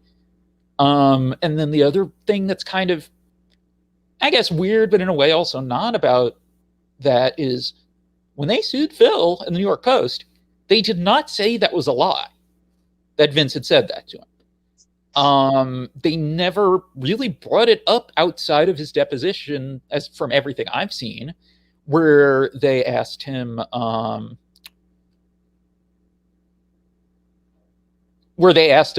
his calls with Vince, and sorry, the chat stuff keeps distracting me. Where they asked about his calls with Vince, and it was even like the most like cordial part of the deposition. Like they weren't kind of, bad copping him or anything. So, and then even when we reached out for comment and we got that letter that's quoted in part in the article, like they didn't say anything about the accounts of that phone call. So like they've never said it's not true. they've had many opportunities to say it's not true, in court, when he wrote the article, Meltzer mentioning it, my article, and they never have. It's almost like it's true. But you get what I'm saying, though. It's like it in a way, it seems like them kind of ignoring that he had ever said it helped, because then when it kind of fell out of the minds of people who were covering it, because there was so much going on, it just fell by the wayside. And for like legit, well, sure. you will not, even in wrestling newsletters, even in retrospectives about what happened then, you will not find anything about what Vince told Dave and Phil past like a couple weeks after all that came out. It's just people forgot. I mean, it sounds ridiculous because now you'd be like, that's the story. Once you know this is happening, the story is who knew. But, it just didn't stick. Shalana had a great point. She said, I always wondered why the FBI never looked into Owen Hart's death and the rigging. I don't know if that would be an FBI matter. I mean, the local police did. And the thing with that, I did want to mention this, and I forgot. And something that's kind of sad in a weird way is that police report, anyone in media or whoever could have gotten that by, I think it was about a little over 2 months after Owen Hart died. That's when the case was formally closed, and they said they weren't charging anyone. Even though this was a fairly mainstream story, the Kansas City media didn't try to get it, or if they did, they didn't report on it. And the police report, as you'll see, if you look at it, because I have it posted online, it has a lot of the key stuff that came out in the lawsuit. So there's no reason other than, it falling out of the news cycle and it not being revisited because it's wrestling related, that everyone didn't know all this about how Owen Hart died, or at least most of it, back in 99. By all rights, someone should have, but no one did. It's also like with some of this stuff they may be getting from other sources, but like with the new Woody Allen, Mia Farrow documentary series on HBO, a lot of the key stuff there is just court records that had been lost to time. So, some apparently weren't available publicly previously, but still, the main investigator in the documentary is kind of, when asked about it, kind of danced around it, because I'm sure she got things that she shouldn't necessarily have been given, which is fine if you're a reporter. But still, that's a big thing. One of the things that was, I believe, true to life in Spotlight is that one of the big breaks in reporting that story about the Catholic Church abuse was finding that there was this old court filing that had an exhibit where I think it was Cardinal Law, it was either him or the one before him, acknowledging the abuse, but being very insensitive about it. Sometimes you just find stuff that no one bothered to look at. And it's the same thing here. It's like, they knew what was going on. They knew. And even now, it's like, back the first statement, he made a statement, oh yeah, they knew what was going on. But then it kind of gets revised, and then they get the game face on, and they do the interviews, that Linda McMahon garbage that I can't watch her end of the interview when she starts talking about this. Oh, from when Tom and some of your aunts and uncles were protesting outside of the WWF headquarters, that one? Yeah. That was my crazy aunt there. But it's one of these things that, like you said, and it's sad because this stuff, like you said, just kind of gets forgotten. And that is my whole reason for doing this. That's why I'm doing this show tonight. That's why I'll continue to cover it and have try to have other people and tell their stories, because if we don't tell these stories, if we don't tackle these issues, if we don't talk about the hard stuff that maybe not everyone wants to hear, but they need to hear, then nothing changes. Nothing gets fixed. No one gets held accountable for their actions. And that's a big thing with this company. There's no accountability. There's no accountability for any of this, you know, especially by Vince and Linda. Well, I mean, because it's not run like a normal corporation. You know, like a regular CEO doesn't have their hands in as much as Vince does, you know, on a direct one-to-one basis. So, like, if you know, for example, you go to Glassdoor, you look at reviews, you know, of WWE as a workplace from people who've worked there, which is, you know, office staff, not wrestlers. They're all the same. It's all about, you know, bad company culture. You know, they say, you know, look, if you last, you'll last for life, but it's not the right place for a lot of people. HR doesn't care, you know, all that stuff.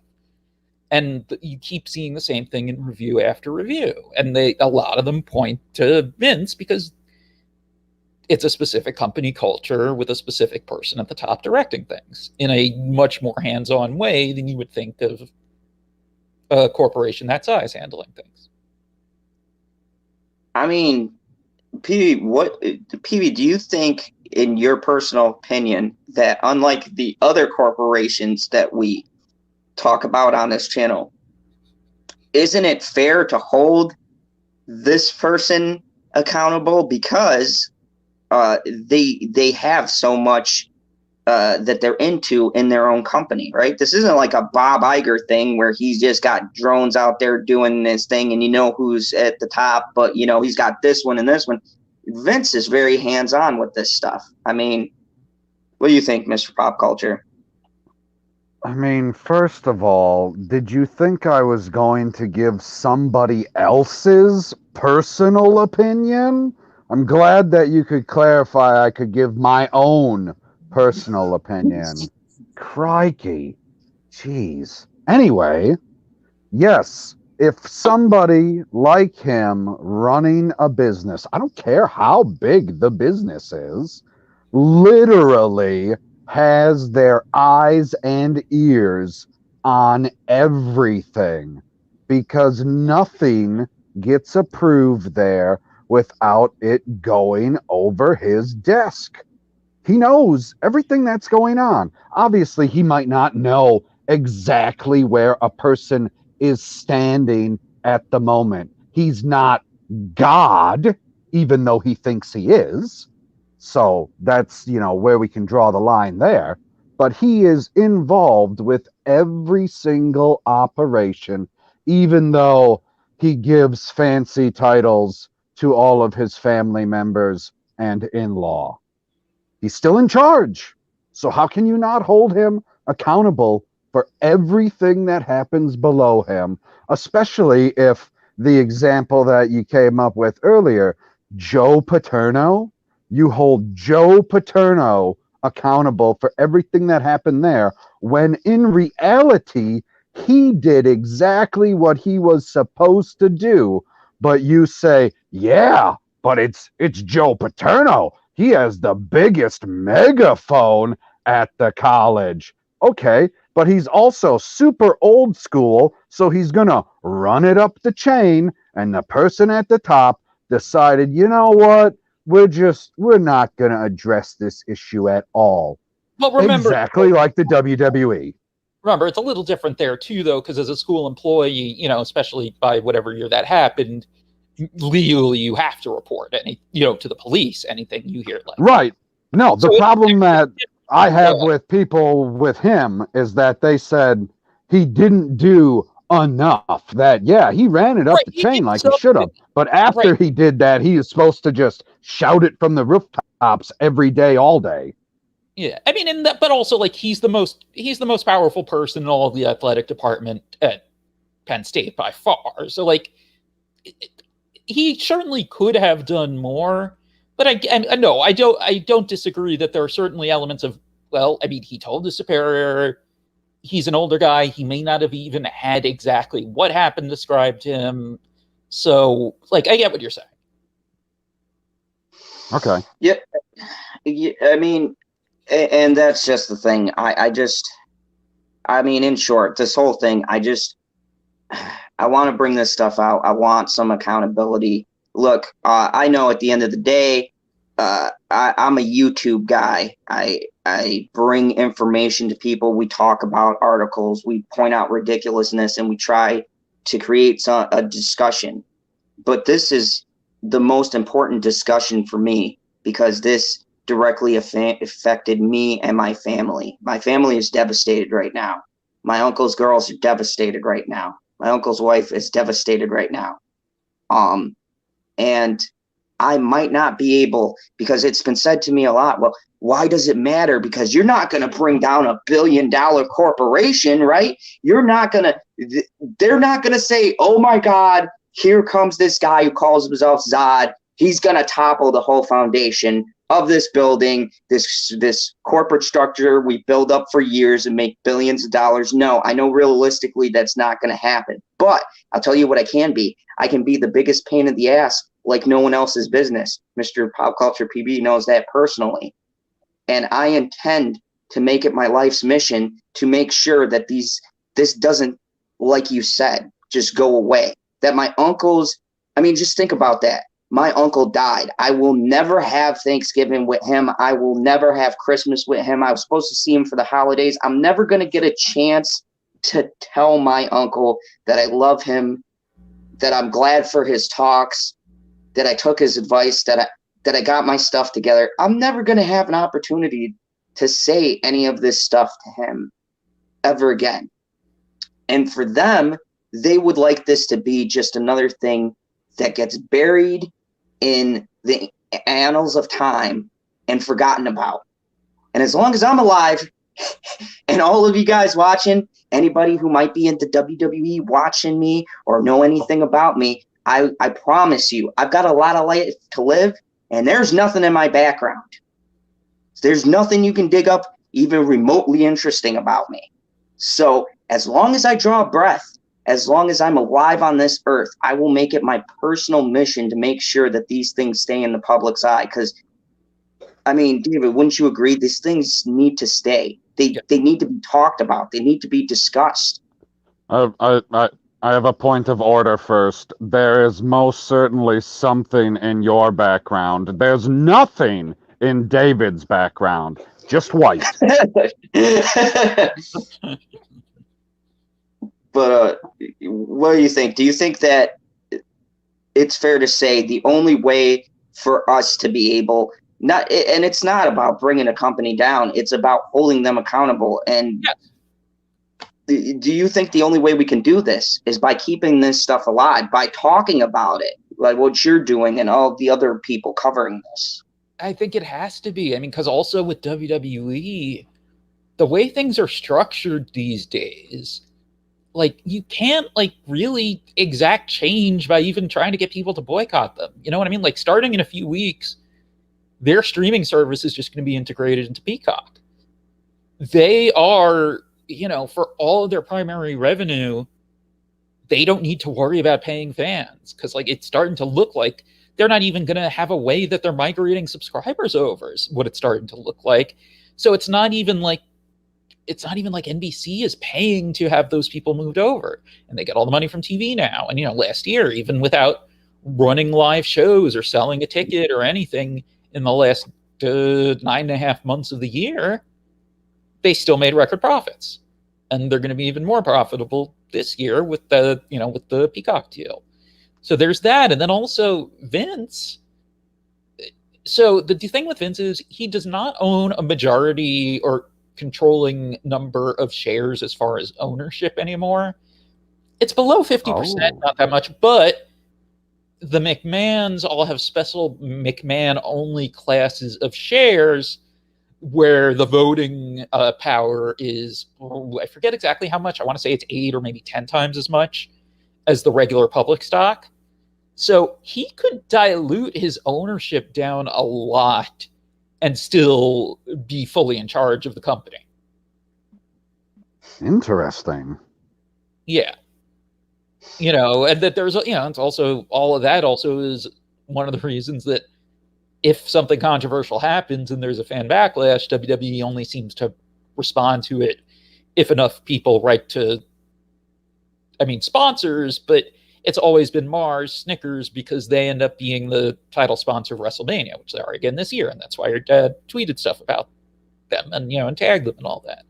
Because so when they were going to start doing an annual women's battle royal at WrestleMania, and they did end up doing it, but they decided as a counterpart to the Andre the Giant Memorial Battle Royal for the men, they do the Fabulous Moolah Memorial Battle Royal for the women.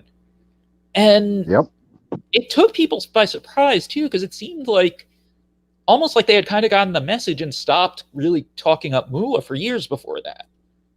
Yeah, I guess because they knew that people were hearing about her more unsavory side. How exactly you want to measure the allegations and what exactly you would describe them as, like, quickly, I don't know what the best way to put it is, but stuff like kind of strongly pushing underage or barely of age women to take photos with a creepy doctor, or just all sorts of stuff, being very financially abusive, stealing money, taking a unrealistic percentage of their earnings. There's a lot there. And there was enough of an uproar with people reaching out to Snickers, and I probably in large part because there was a Reddit post suggesting people do it, and then also because media, myself and a few others, were reaching out to Snickers about it. Snickers put out a statement that was forceful enough that WWE changed the name, and they just called it the WrestleMania Women's Battle Royal, presumably not naming it after any other female wrestler, because all the good choices died from drug issues. China, Luna Vachon, Sherry Martel, someone like that. That's presumably why they didn't go with anyone like that, even though, by all rights, something like Sherry Martel Memorial would have worked a lot better. And then last year, this whole thing is very weird, but it's the other time this happened. So there was a wrestler recently finished with WWE, used the name Lars Sullivan. And people had discovered that he had posted a lot of unsavory stuff on bodybuilding.com's message board over the years. Racist stuff, specific comments about people in WWE. And WWE knew about it for a while, at least is what's been reported, but they didn't do anything until fans started emailing Snickers, and then they fined the guy $100,000 that they said would be taken out of his paychecks. Which, for stuff that apparently they knew about, but that, some of the reporting, like that Dave Meltzer had, was that, he was getting bad anxiety in part because he had changed and he was sorry about it, but he was told not to apologize. That's not me. That's what Dave reported, but I trust that. And so he gets fined that, and then eventually, a bunch of other stuff happened. He's not there anymore. He said he thinks he has too bad anxiety just to be a pro wrestler.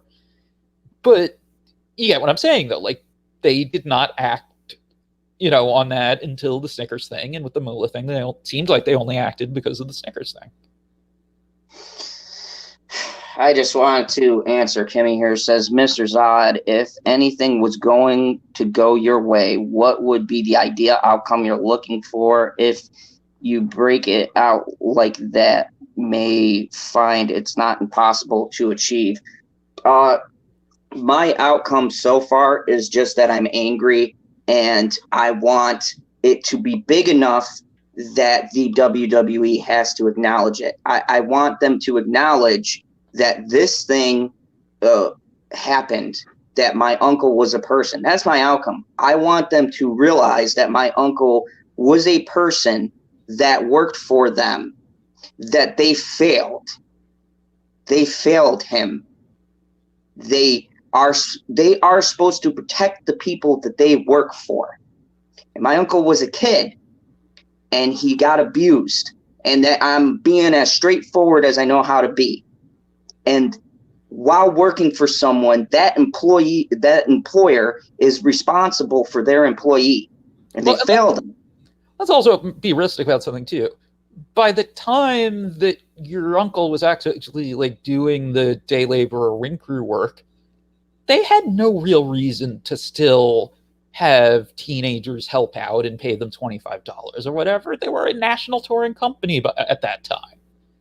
It boggles my mind to think that there was any reason they kept doing it other than Mel Phillips and Terry Garvin wanted to. You know, like, I can't think of any other reason, because, you know, everywhere else, you know, that was a bigger company wasn't doing that. They had, you know, and they had their dedicated ring crew members anyway. And that's the thing that gets me about it. Like, you know, he was about to get another position. And this is the thing, too, with the advances in the job authoring.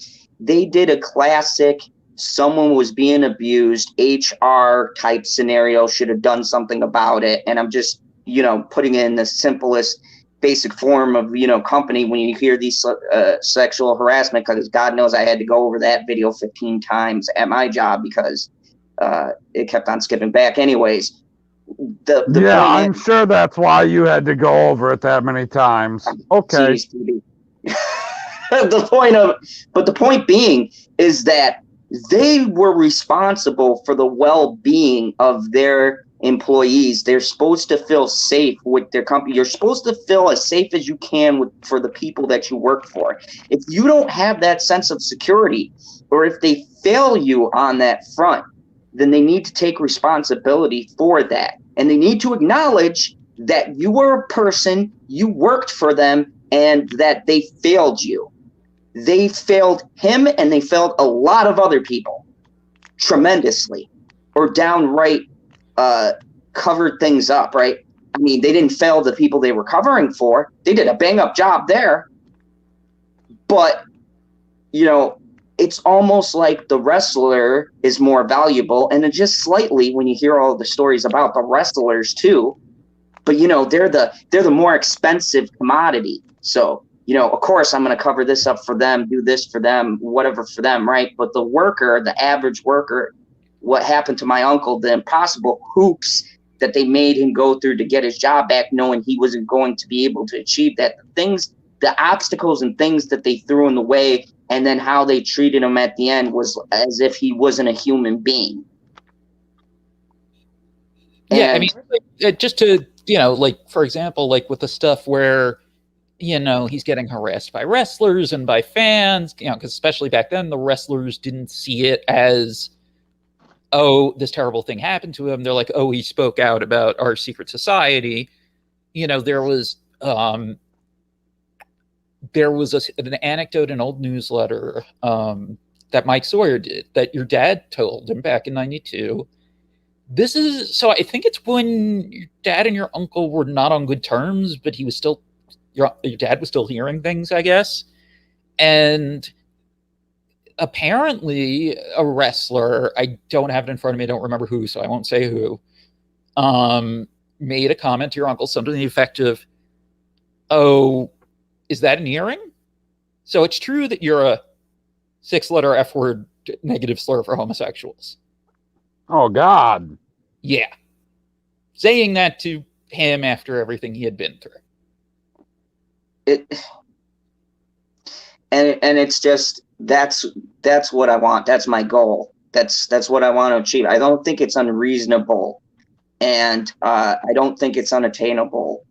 I will use every bit of sway, everything that I built up to make it my mission to help these people out and to also bring out the truth, because my favorite quote actually comes from The Dark Knight.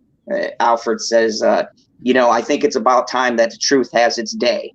And I've had a lot of time to think about that quote, because when you're talking about stuff like this, it's that old, everybody wants to hide things because no one wants to talk about it, right? If you don't say anything, if you just let it go, if you let it fade away, it never happened, right? It never existed. People were never hurt because no one's talking about it. If everyone's hush hush, it's okay. It's okay. These people were hurt, and it's not okay. It's not okay what happened. None of it's okay. Nothing's okay what happened to Owen. Nothing's okay what happened with the Snook situation. Nothing like that. It's not all right, and it needs to be talked about, I guess, is the end of it all. So I'm going to start to wrap things up. David, I really appreciate having you on. Is there anything you would like to tell these fine folks about? You've been a wonderful guest. I've enjoyed having you on the program, and I appreciate it so much, you taking your time out, because I know you're very busy, to come on my humble little channel and do this for us. I really appreciate it. You know, everything's on my Twitter, at David Bix, David B-I-X. Let's see. You know, I have a wrestling podcast that I do every week, Between the Sheets. Should be able to find it everywhere podcasts are, or betweenthe-sheetspod.com. And actually, the most recent episode that's up as of this, we have a new one coming out Monday. But I mean, as you know, just the timing, it was what, you know, my friend Chris, who I do it with, had already picked, was the week that they filed a lawsuit against Mushnick and the Post. So we do actually talk about all that a lot on the episode that's up now. So you can check that out. And we have a Patreon too and stuff, you know, but you can find the links in my Twitter and stuff. Or just search for it on Patreon too and it'll come up. That's the main thing. You know, I have a Substack that I haven't been taking care of well enough lately, but that, you know, that's linked on my Twitter.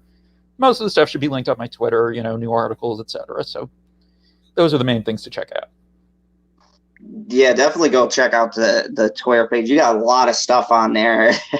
Like, you got a lot of stuff going on there. I was checking it out earlier. I'm like, wow. Yeah, sometimes I just tweet stuff out so it's easier for me to find later. Oh yeah, you do great. You do some great articles and stuff, and I thank you a lot, because you've been a good friend of our family and the only person who seemed to pursue this and go after it. So it means a lot, and thank you so much, because it's a big thing. You know, people saying kind words helped me through this, and knowing that there is someone out there who's writing my uncle's story and trying to get it out there, that means a lot. It's definitely it means a lot to me. So thank you. For something like this, I'm happy to help. And of course, Mr.